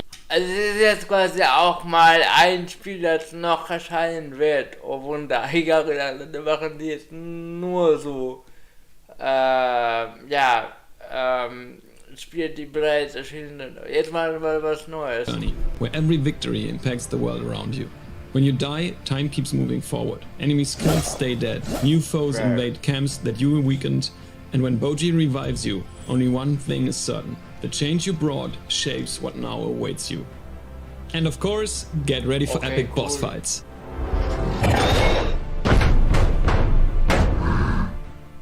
We hope you enjoyed the first look at Stray Blade, which will be out next year. And keep an eye on our social media channels for more information. Also jetzt, wo sie endlich mal nach gefühlt 40 Minuten neue Spiele zeigen, dann bin ich auf jeden Fall jetzt wacher und gespannt. Let's go. Next up, one of the most unique games finally comes to Xbox. Yeah, unique. As in, my evil twin murdered 4 of my husbands because they secretly are in love with me. Unique. In case that didn't tip you off, we're talking about Crusader Kings 3, the medieval grand strategy and role-playing game that has you trying to defend your royal line from those that would conquer your kingdom, and evil twins apparently. Yeah.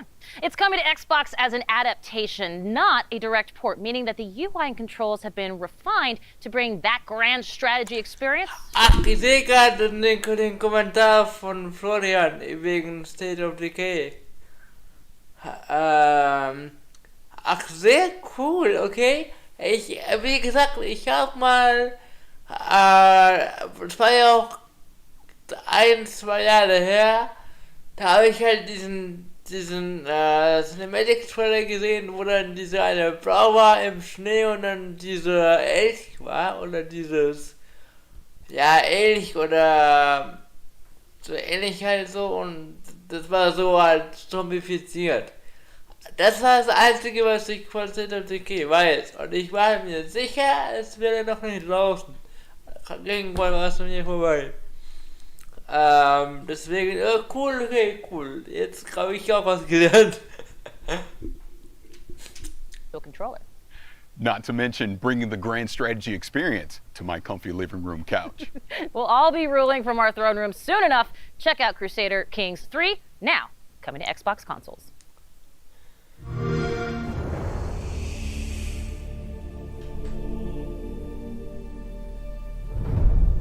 My son, we must never forget the crimes committed against us. Your father sought his glorious revenge and failed. Das ist auch, glaube ich, ein Strategiespiel, oder? Das gab es schon, glaube ich, länger. Kommt jetzt wohl für Konsolen. Okay, cool.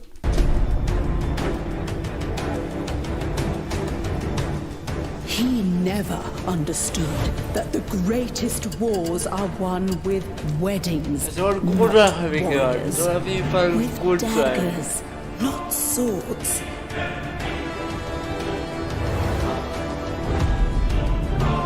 Only the small-minded measure success. Next-Gen Console, also auch wohl auf Playstation.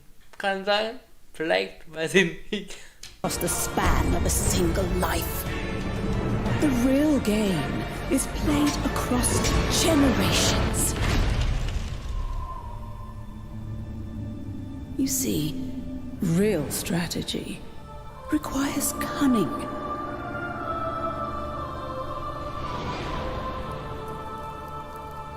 Interessant.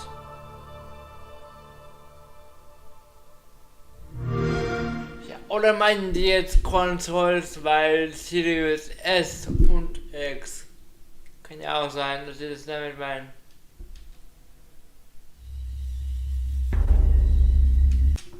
Und wie immer, Game Pass. Eigentlich ein cooles Konzept auf jeden Fall. Crusader Kings 3 is wild. You really haven't lived until you've made an 8-year-old the King of England. Well, it's nice to have hobbies. We've all gotten into some weird stuff this past year. Ey, was mich gerade sehr freut, ich habe gerade mal den Blick auf den Livestream also mein Handy aus, und freue mich gerade sehr, dass jetzt wohl das Ganze nicht mehr ruckelt. Sehr, sehr geil. Juhu! Also, jetzt freue ich mich auch einfach, dass es jetzt einfach mal, ja, anschaubar ist und kein Standbild mehr ist und keine Dia-Show. Yes, endlich. Also kann diese Kiste ja so was. Juhu, cool. Dann umso mehr freut es mich, dass es jetzt den Weg halt öffnet für kommende Let's Plays. Juhu.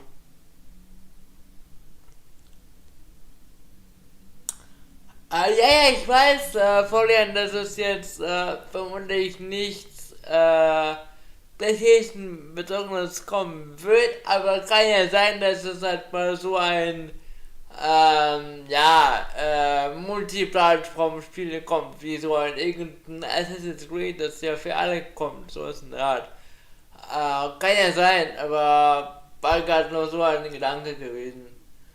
Weil auf den Nintendo Direct Sachen, da werden auch manchmal Sachen vorgestellt, die auch mal in Multiplattform kommen, deswegen. Aber ja, ist schon macht Sinn, dass das jetzt nur für PC kommt und Xbox.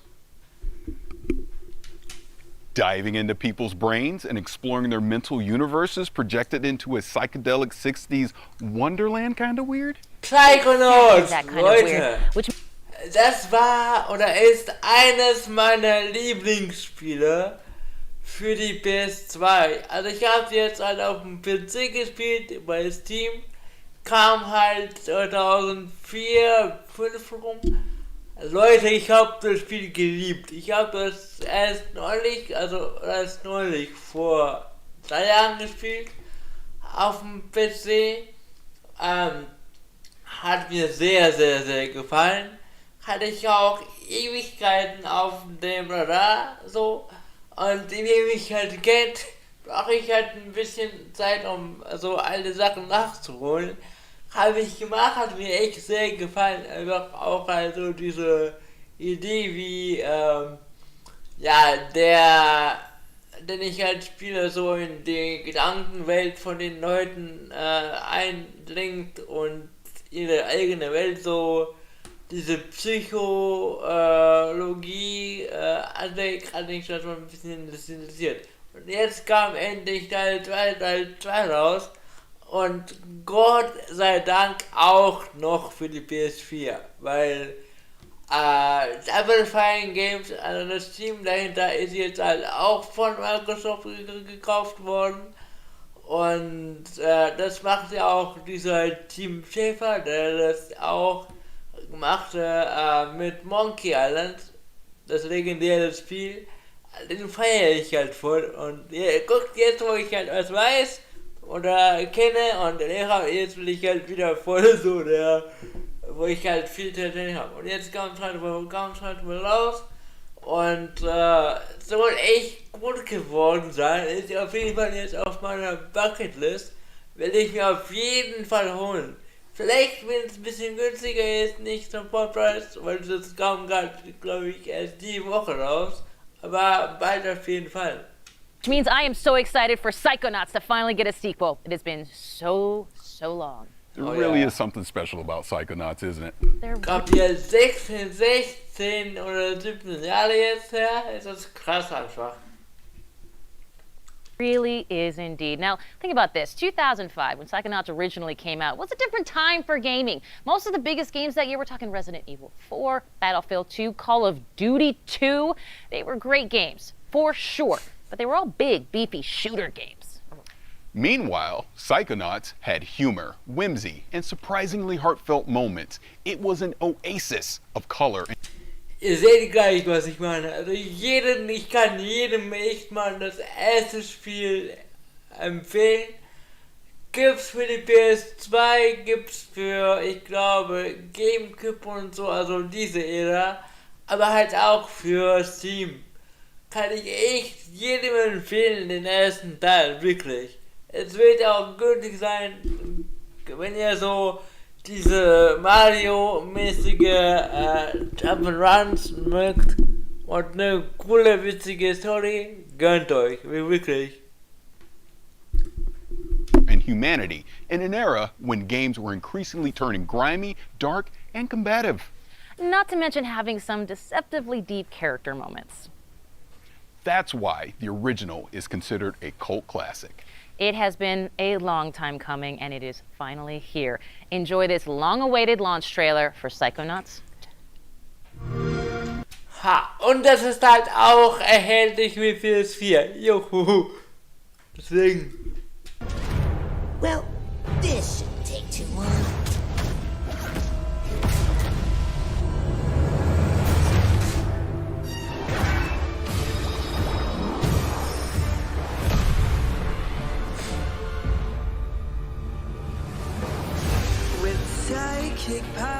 Endlich. Genau. My name is Raz. Die geht ja so quasi in die Gedanken der anderen sozusagen. And I'm the new. Ich hätte voll gekannt, so, dass der einfach mal hier rausgefunden ist. My Das ist irgendwie voll witzig. name is Raz, and I'm the new intern. And today is my first day on the job. Get ready, Rasputin.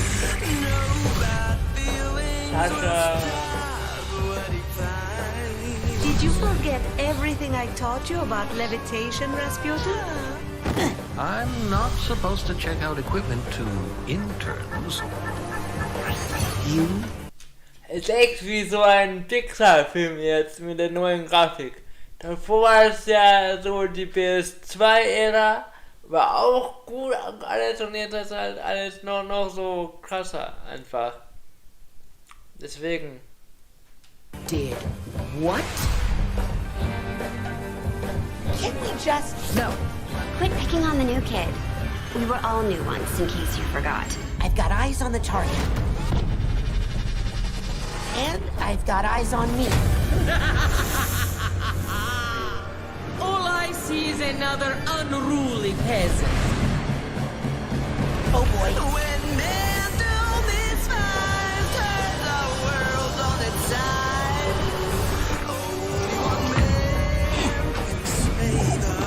Einfach mal auf meiner Bucketlist. Will ich auf jeden Fall holen. Auf jeden Fall.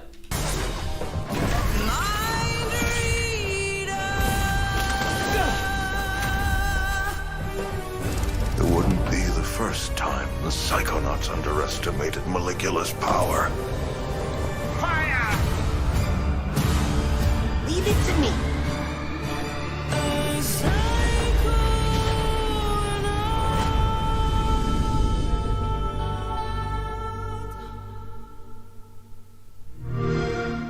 Ja.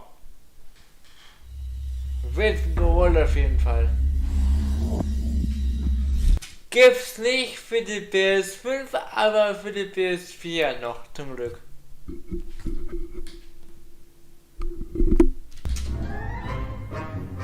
Well, it's clear I could not be more excited for Psychonauts 2 because I gotta be honest, me and that original game, we got some beef that needs settling. If you know, you know, the meat circus level, it is infamous, it is brutal, it is difficult to say the least. Oh the yeah, final level of the original game that came out, and I cannot believe I'm doing the math on this one.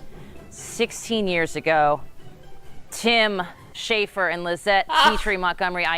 Tim Schafer, der Erfinder von so vielen coolen Spielen. Monkey Island, Grim Fandango, wie heißt es, mit diesem Tim Black als Metal-Spieler,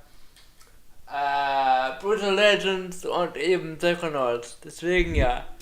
Einfach Legende der Typ und deswegen mache ich auch diese Spiele so sehr. I am definitely dating myself, but you all welcome from Double Fine Productions. Thank you so much for being here. Tim, can you believe it has been 16 years? I almost said 19 years.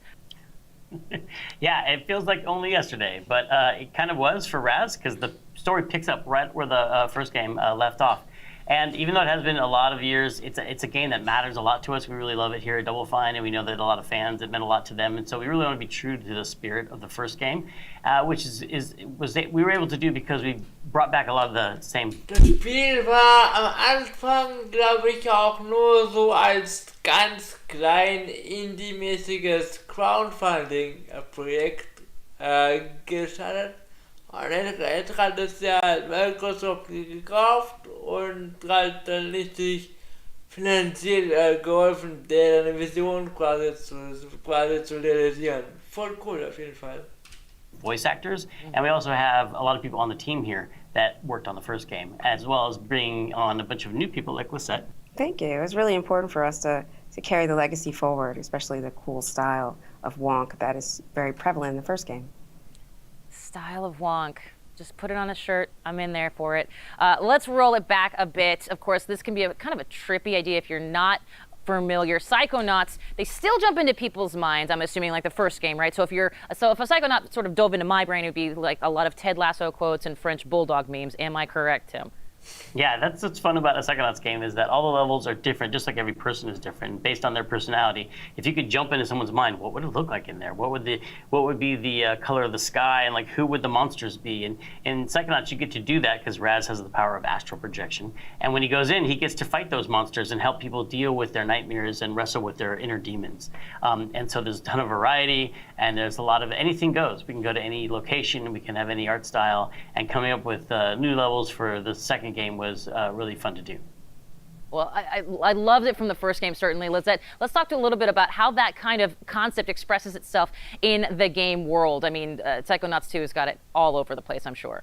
Yeah, it was really important for us to carry forward the unique brain worlds and unique levels from the first game and the unique style as well. So we were really focused on how we could bring forward that style in Wonk and also bring in new levels and enemies.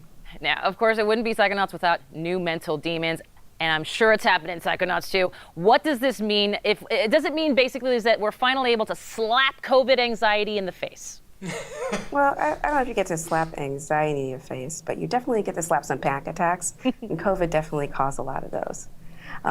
In addition to panic attacks, some of our old enemies have also come back. Our sensors are our favorites, and they're definitely here. And in addition to that, we also have our doubts. And some new enemies. Oh, ja. There's our lovely sensor. Die gab es auch im ersten Teil, die Sensoren. Du als Feind quasi. Also some regrets, some flying. Das ist neu. Regrets. There are a ranged enemy, and they definitely are challenging. Our doubts are our slow, sticky melee enemy. You're also seeing our enabler here. He is our. It energizes our whole combat troop.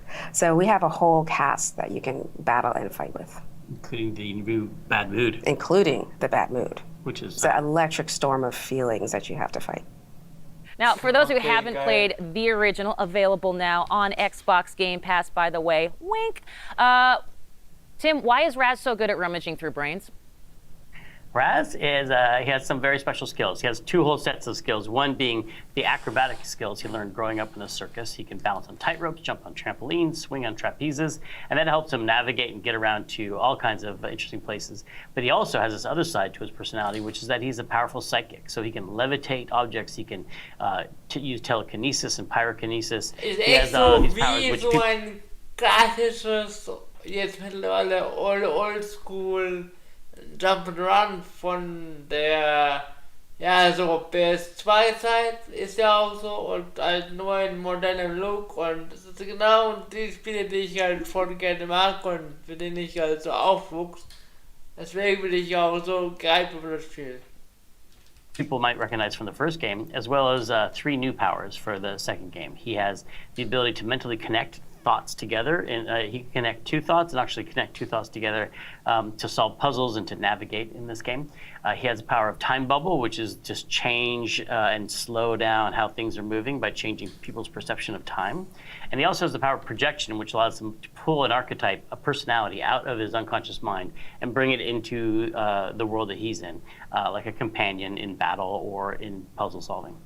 But let's talk about the story for a second, because as the original Psychonauts, we saw Raz training to be part of an organization, and now perhaps he's part of a whole organization at this point. And are there other brain agents, other Psychonauts out there that maybe grew up in a completely different circus?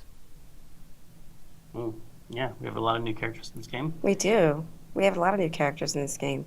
As soon as Raz arrives on the headquarters, he immediately gets introduced to the interns. And the interns quickly tell him and show him how he fits into the organization. The bottom. They're right down right at the bottom. Yeah, so earn his way back to the top again. He's no longer the coolest kid in summer camp. And much to his chagrin, in Teil 1 war das so eine Art Feriencamp sozusagen, so Pfadfindermäßig, wo dann quasi so eine Art wie eine Ausbildung war. Und jetzt ist dann quasi in dem zweiten Teil Praktikant. Cool. entire family, his entire embarrassing circus clothes wearing family comes to visit him in front of all his new friends. And so the interns find out that he's the awkward middle child of a circus family. Each one of them has their own quirks and foibles, and some of them are even psychic. And so a lot of their story gets told in this game, including their backstory and how it relates to the foundation of the Psychonauts themselves. Well, I like that. And of course, as you might know already, I'm sold. But you, of course, already knew that. When can myself and the rest of the world exact some beefy, meaty revenge? Oder? You can get back to the beef and play Psychonauts 2 on August 25th on Xbox Game Pass. and PC. Nice. There it is. Lizette, Tim from Double Fine, thank you so much. And you know what? Extend a huge congratulations to everyone at Double Fine on the launch of Psychonauts 2. Thank you so much. We're very excited. Thank you. And you can catch more of Tim Schafer and ask him those burning questions about the newest game in the fan favorite franchise in our Xbox Play stream tomorrow. But first, we're going from cleaning out mental cobwebs to cleaning up alien planets in this supremely satisfying 4K 60 trailer for The Gunk.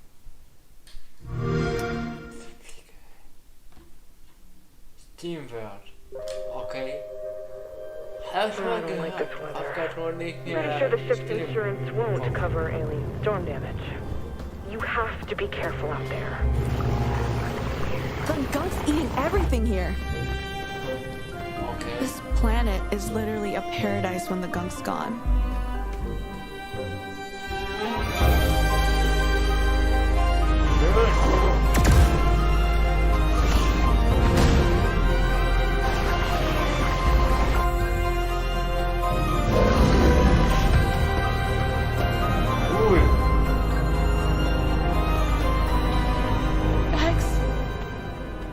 Please, Max.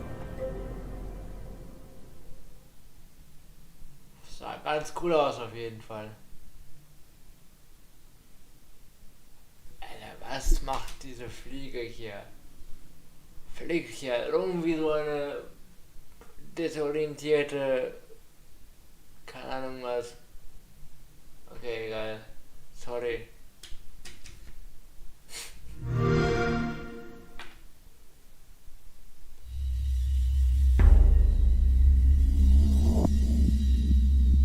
We have talked about so many incredible games today, and it's hard to pick a favorite, but let me just say, it is so cool that State of Decay 2 is expanding Trumbull Valley. Come on! And hey, you know what? Great job on that Flight Sim interview. Oh, thank you. I mean, talking to Jorg is always a blast, and Flight Sim is such a special game to me because, I mean, it's literally letting me travel the world. But I was staring daggers of jealousy watching you talk to Tim and Lizette over at Double Fine. Well, I will say this, I understand, but you got to play Psychonauts 2 already, so I don't even want to hear it. That's true, but it's not the same as talking to the creators. Just trust me when I tell you, be excited for Psychonauts 2. I will say this as well, I am excited to see even more of Psychonauts 2 on our Xbox Plays streams. Yes, don't forget, Xbox Plays will recap all the week's news throughout the week at twitch.tv/Xbox, so make sure to check that out. Before Kate and I let Playground Games take the wheel, let me just say that it has been our distinct pleasure to chat games and nerd out with everyone today. Oh, it's hands down the best part of the job, for sure. But we're far from done here. Too true. Now, in June, Playground Games announced that Forza Horizon 5, the highly anticipated follow-up to 2018's breakout hit open-world driving game Forza Horizon. Forza, muss ich ehrlich mal zugeben, sieht verdammt gut aus. So richtig verdammt gut aus. Ich will jetzt gleich sehen, was ich meine. Es sieht echt aus wie die Realität einfach. Also ohne Witz jetzt. 4 arrives on November 9th on Xbox consoles, Xbox Game Pass for console, PC, and cloud, and of course, Steam. And if you're watching our Xbox YouTube channel, switch over to our Xbox Twitch channel to see all this new exclusive content. And that is twitch.tv/Xbox for the full vroom vroom experience. And if you're already watching on Twitch or one of the Forza channels, stay right where you are. Without further ado, let's dive in, starting with the new custom Forza Horizon 5 controller, which is available for pre-order today, so players can have it in hand by November 9th when the standard edition of the game launches.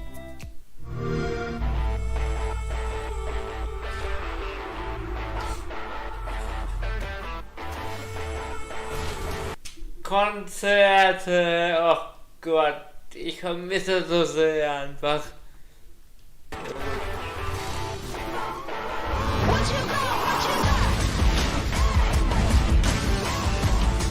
Okay.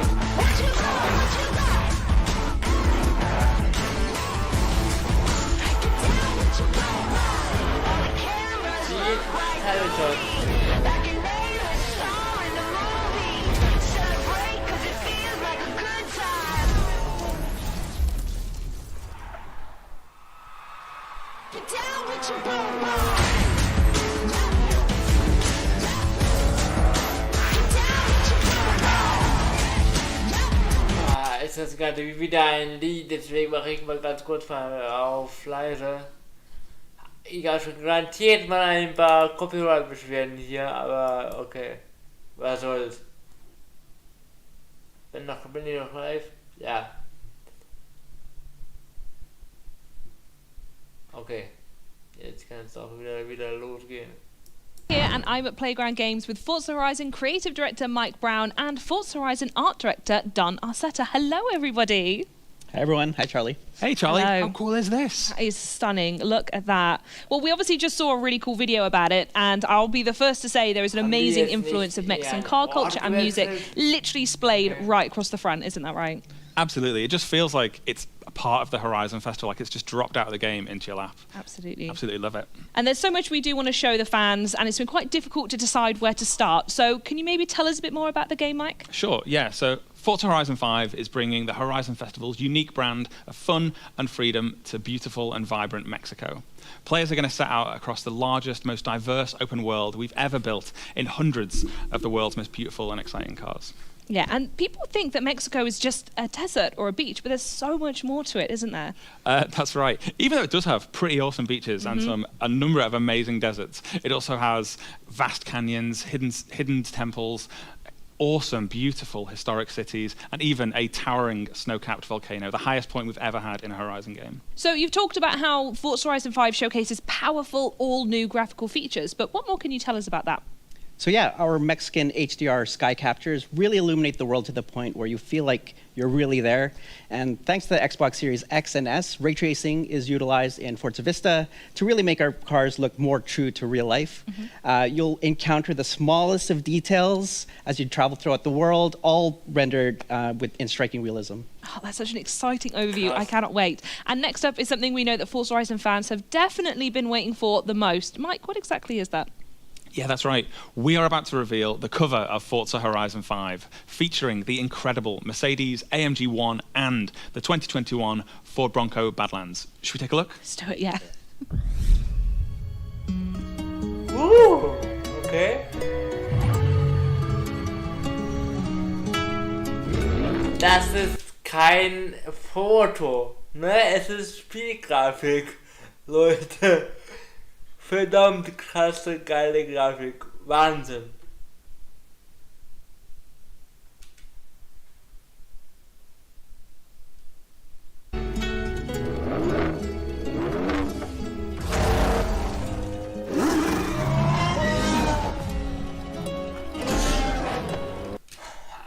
Ja, Vorspur ist eine Sache. Jetzt läuft ja auch gerade ganz gut, vielleicht auch gerade, weil es das gerade nicht mehr live ist. Ich würde jetzt gerne mal so bleiben, weil ich habe jetzt doch auch einfach mal pausiert, deswegen, wir holen noch auf.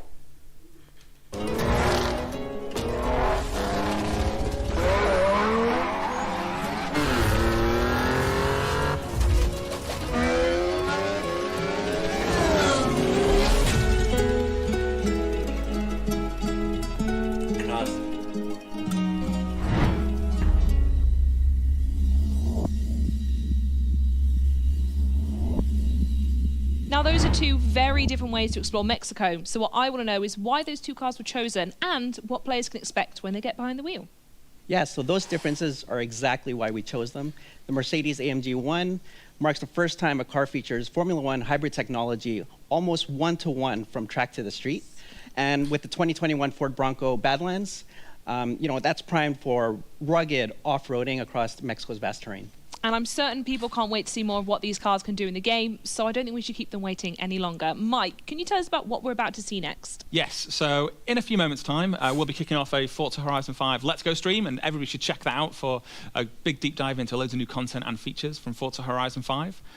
But before that, we have 8 minutes of brand new gameplay where we're going to see both the Mercedes AMG 1 and the 2021 Ford Bronco Badlands. And in typical Horizon fashion, we are going to see active volcanoes, cars jumping out of cargo planes, and a race under beautiful Mexican skies all the way to the Horizon Festival. Should we check it out? I think we should.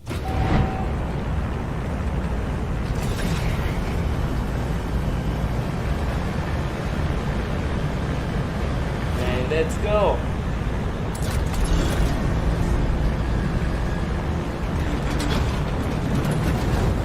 Leute, das ist Spielgrafik. Wahnsinn.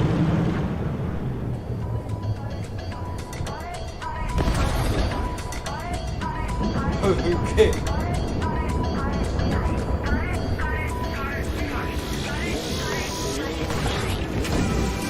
Woohoo! Bienvenidos a Mexico! Here we take control Das of the ist 2021 Ford Bronco Badlands atop of the towering, snow-capped Gran Caldera volcano. Jetzt stellt euch das vor in 4 oder 8K. Was? Also sieht aus wie Rendersequenz. Hey Kosmos, was geht? Was geht?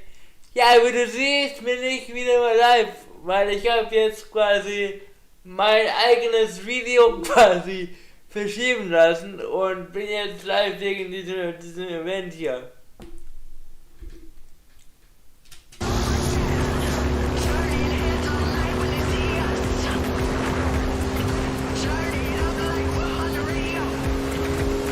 Ey, das ist einfach mal Ingame-Grafik. Sieht besser aus als mancher Render-Trailer. Wahnsinn. Follow that car! Past me! Yo.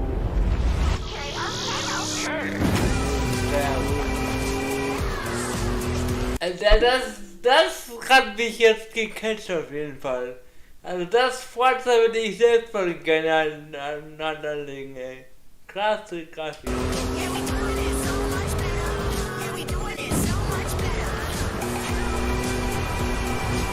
Einfach diese ganzen Details, diese ja, Reifen, Staub, was da lässt. Einfach die ganze Vegetation hier. Wahnsinn.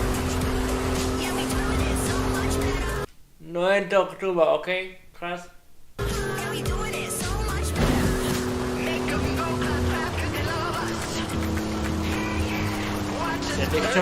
There might be a little bit of traffic ahead. Watch out for that.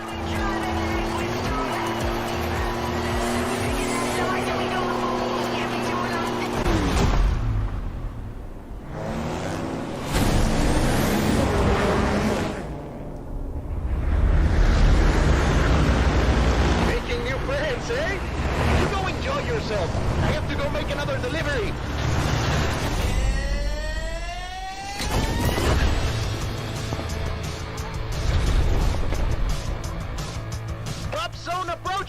Ist es jetzt so eine Verarsche von Fortnite oder wieso sind die jetzt alle hier mit den ganzen Flugzeug und Fallschirm?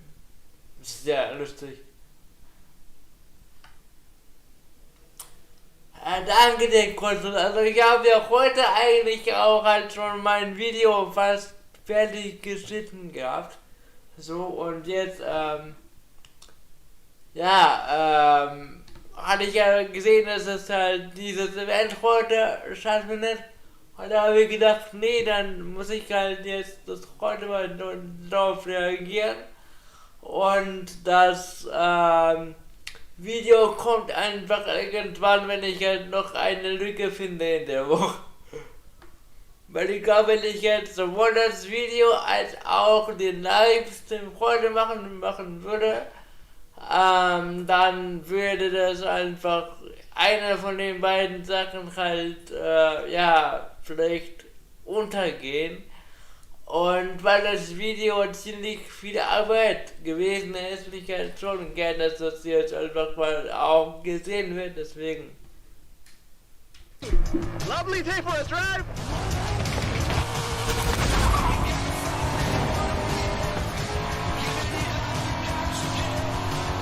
So now we see the 2020 Corvette Stingray. Also ich gucke das ja gerade mal in 360p, weil damit es dann flüssig läuft, aber stellt das euch vor in 4K. Wahnsinn. Krass. Tearing up the asphalt towards a dust storm in the Mexican farmland. Outtrack the storm. No sigue adelante. Keep going.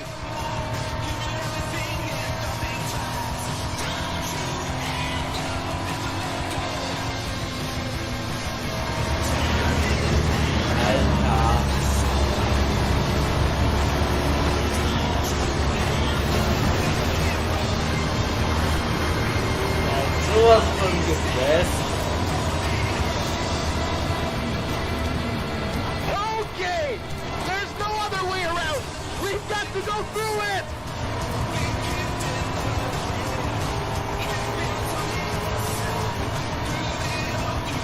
Krass, die Grafik einfach.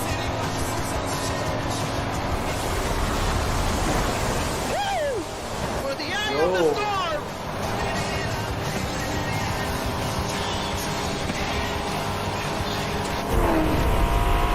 Da seht ihr auch einfach die Power von der SSD. Wahnsinn, wie schnell das einfach alles laden kann, ne?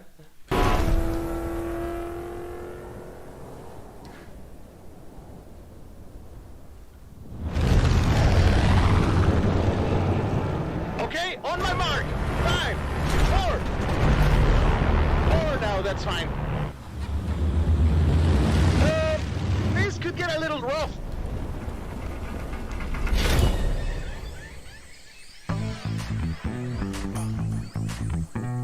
Okay. Touchdown! Not even a scratch. Jungle The jungle awaits. Next up is the Porsche 911 Desert Flyer, crashing through the dense jungle tree canopy. Flamingos! Wahnsinn.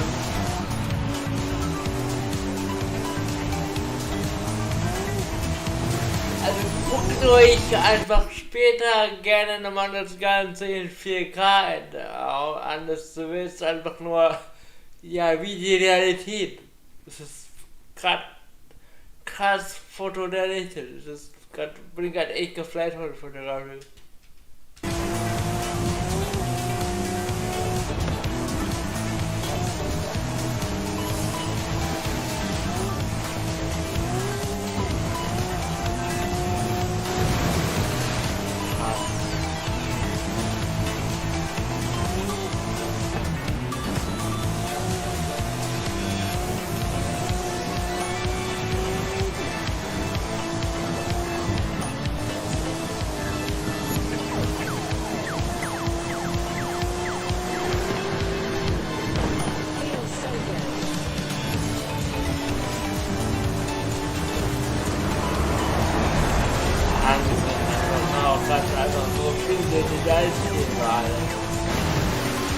I'll swing back round and guide you through the bridge.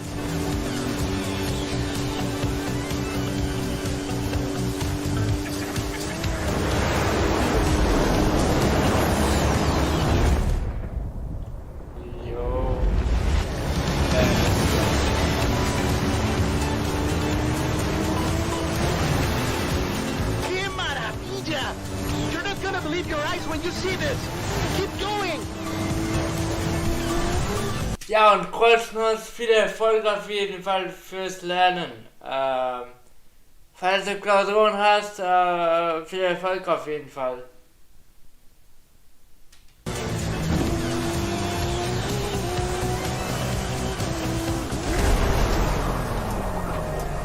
Flamingo. Ey, wie schön das Spiel ist.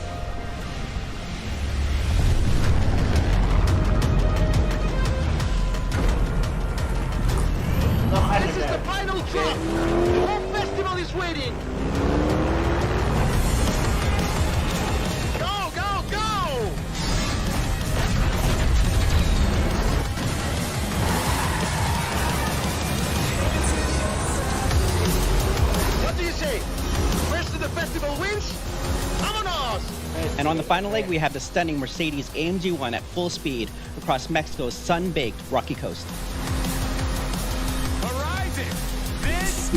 Alter, einfach mal ein Auto mit einer Formel 1 Technik drin. Auch Wahnsinn. Hammer. Mexico! We've already had cars falling out of the sky, but all eyes are on the superstar making their way to the festival. Nee, kurz nur, das ist jetzt der Anfang der Gamescom. Es ist jetzt die Präsentation von Microsoft für Xbox. Das ist heute ist eigentlich jetzt Livestream gewesen. Auch um 7, wie ich auch angefangen habe. Weil ich aber halt ab und zu halt pausiere, um zu kommentieren, bin ich halt ein bisschen hinten dran.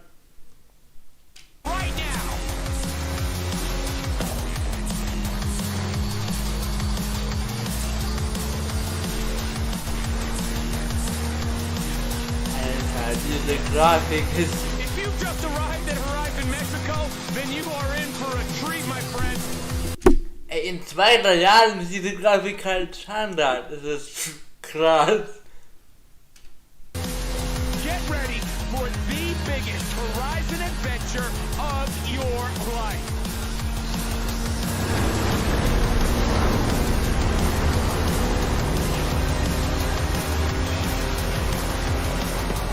You hear that?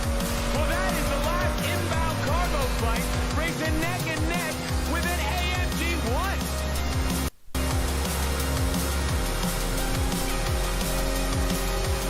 Geil. Ich bin ja gar kein so großer Rennspiel-Fan, also überhaupt nicht. Ich spiele erst Rennspiele seit GTA. Ist ja auch kein Rennspiel, so. Aber da habe ich halt das zuerst quasi, habe ich halt Spaß gefunden, dann mal Auto zu fahren im Spiel so. Hab mal Gran Turismo gespielt, das allererste auf der PS1. Und also Nintendo hatte ich ja nicht, deswegen hatte ich jetzt Mario Kart gar nicht erlebt, aber das einzige Rennspiel, was ich als Kind gerne spielte, war Crash Team Racing für die PS1, was jetzt auch halt für die PS4 jetzt geremaked haben.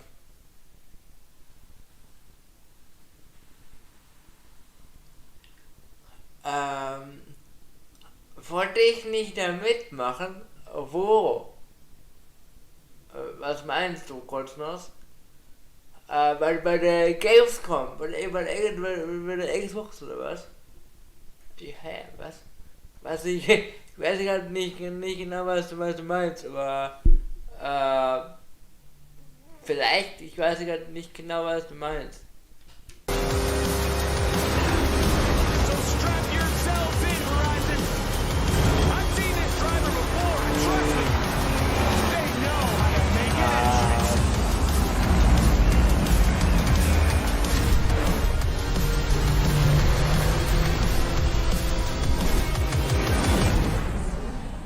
Mich hat jetzt nur dieser Flugzeug verwirrt. Aber ansonsten geil.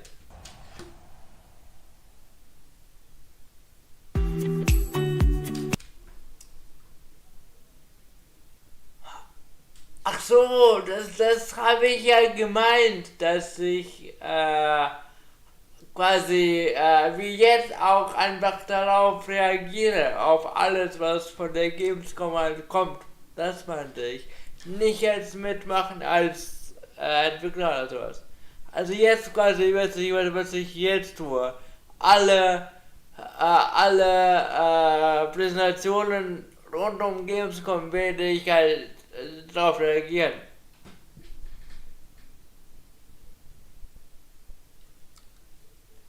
Ach, das meinst du, Chicken? Ja. Ich hab, stimmt. Ey, cool. So, meine Fans wissen, was ich habe gestern tatsächlich mal Artikel kurz gespielt und dann habe ich entdeckt, ich hatte einen Deckfehler. Das Turnier ist nicht heute, ist erst nächste Woche, Dienstag. Und ich hatte mich einfach halt nur vertan, deswegen. Und so hatte ich jetzt heute Abend mehr Zeit, habe auch das Video geschnitten und so und jetzt auch hier die Gamescom quasi angeschaltet, deswegen.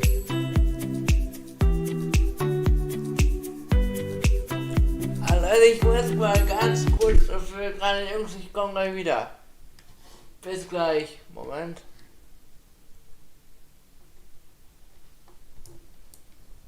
Na komm.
Und weiter geht's in dem Programm. So, okay.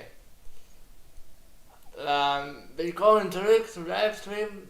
Ich mache jetzt gerade mal weiter mit der Reaction. So.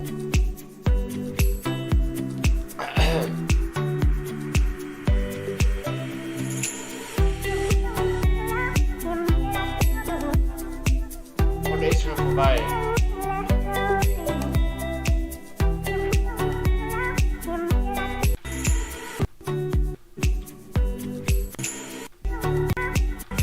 Ach so, ist schon vorbei.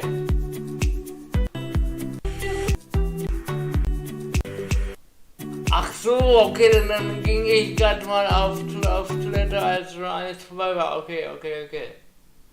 Ach, deswegen haben die jetzt gerade das Studio gewechselt und jetzt quasi mehr Gameplay gezeigt. Ah, okay, dann sind wir jetzt quasi auch schon fertig mit der Show. Ah, okay. Also gut, Leute, ich habe gerade wieder irgendwie so eine Allergie am Auge, also Auge drehen gerade ein bisschen. Sekunde kurz. Drehe gerade wenig, aber jetzt geht's ein bisschen besser. Sekunde kurz. So. Ja, besser. Ja gut, Leute, dann war's das wohl schon mit der Reaction.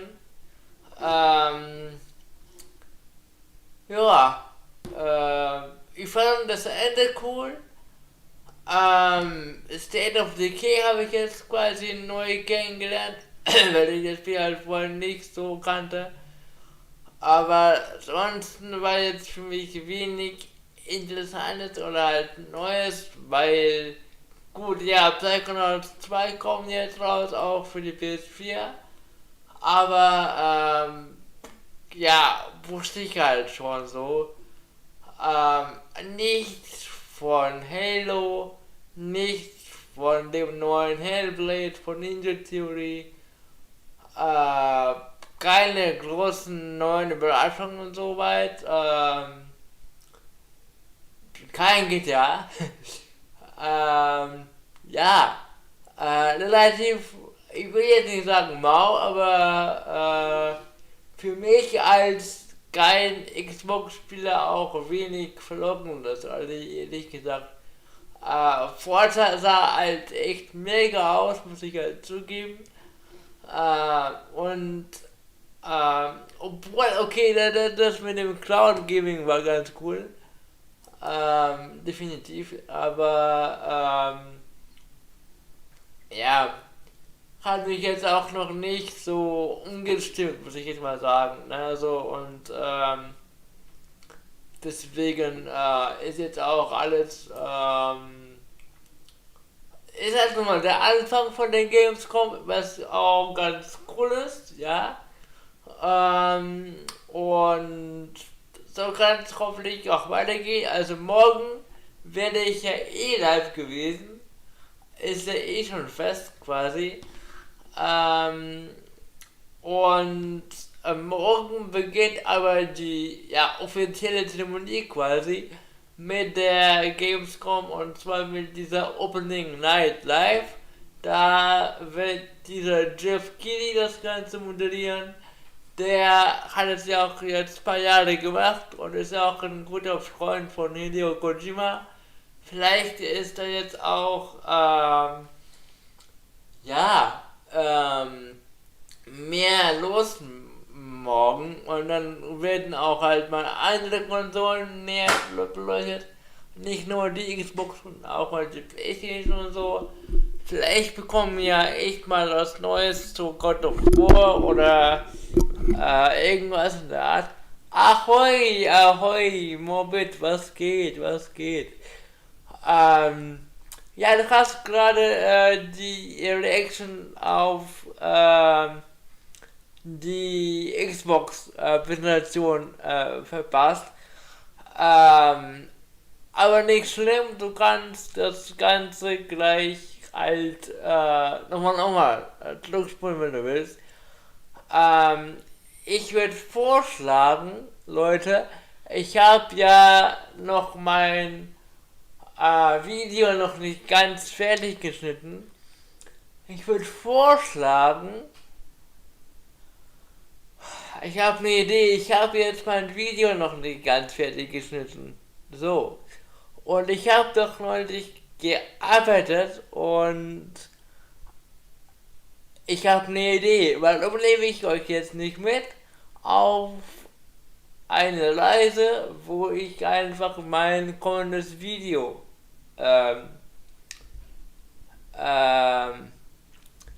schneide. Deswegen. Ja, gerne, Mobbit.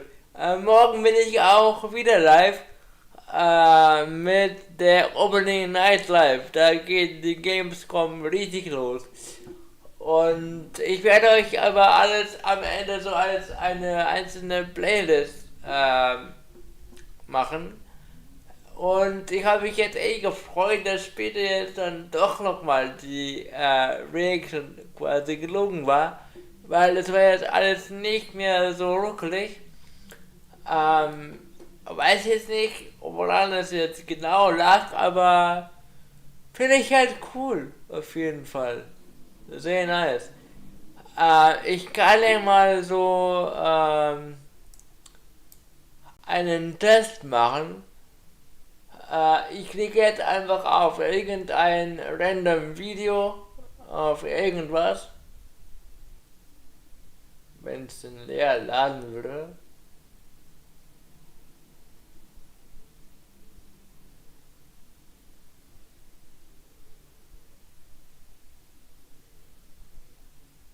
Also jetzt ist ja, okay, ja hier zum Beispiel das in den Dying Light, war ja vorhin in der Reaction, ich gucke ganz kurz, wie das jetzt hier so läuft mit dem Ruckeln. Ob sie jetzt einfach für immer den ruckelt oder jetzt gleich wieder anbringt. Sensation Rosie Berry. So. Ich mach mal kurz einen Test und schau mal, ob es jetzt auch wieder so flüssig läuft wie vorhin der Stream quasi. Lass ich mal kurz laufen und schau, ob das Ganze ruckelt oder eben nicht. Weil wenn es nicht ruckelt, dann habe ich jetzt quasi global eine Einstellung gefunden, wo es einfach immer gut läuft. Wenn das Video oder den gleichen Bedingungen plötzlich anfängt zu ruckeln, habe ich ein Problem, weil ich ja dann nicht weiß, wie ich ohne Ruckeln halt garantieren kann. Aber ich zeige euch mal kurz diesen Trailer und mal gucken, ob es jetzt besser oder gleich gut läuft. Play.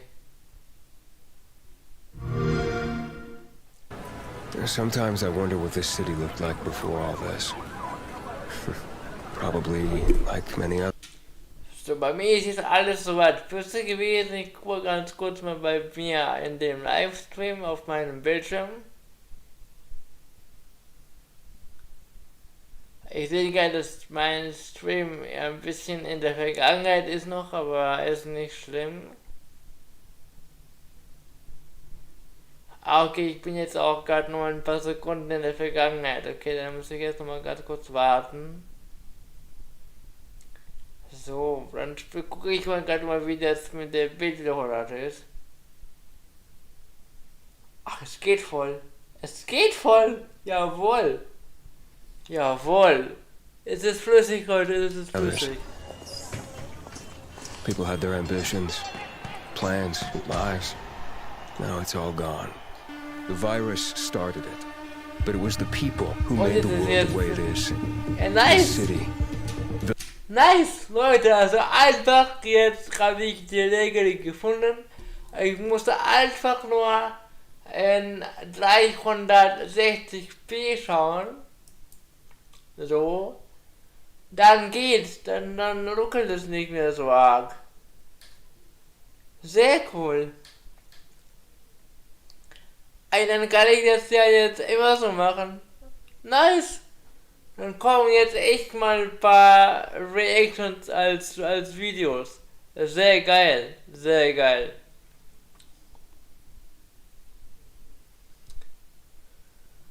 Nice, weil davor war es halt immer so eine Art Dia-Show, war einfach ziemlich nervig gewesen. Okay, dann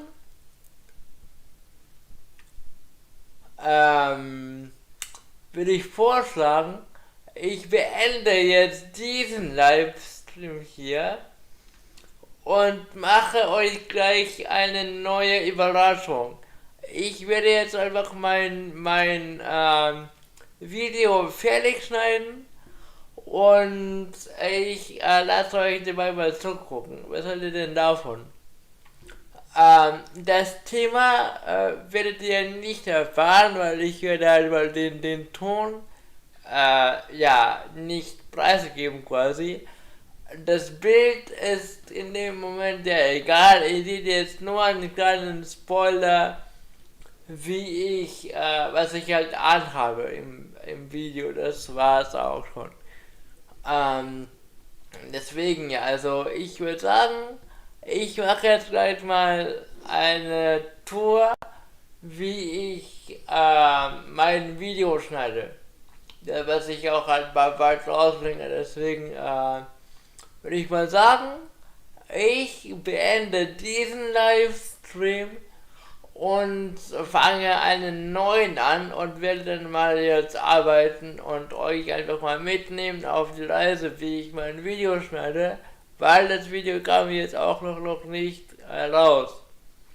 Dann, Leute, falls ihr jetzt nochmal schauen wollt, dann müsst ihr gleich einfach den Livestream wechseln. Ich würde sagen, ich beende jetzt diesen Livestream und schalte um auf einen neuen, der kommt jetzt ungefähr in 20 Minuten live, okay? Dann bis gleich, danke, dass ihr jetzt hier bei der ersten Gamescom Sache dabei wart und wir sehen uns gleich wieder bei dem neuen Livestream. Bleibt auf dem rollenden Kons-T out skra und bis gleich, ich komme wieder. In 20 Minuten geht neue Livestream los.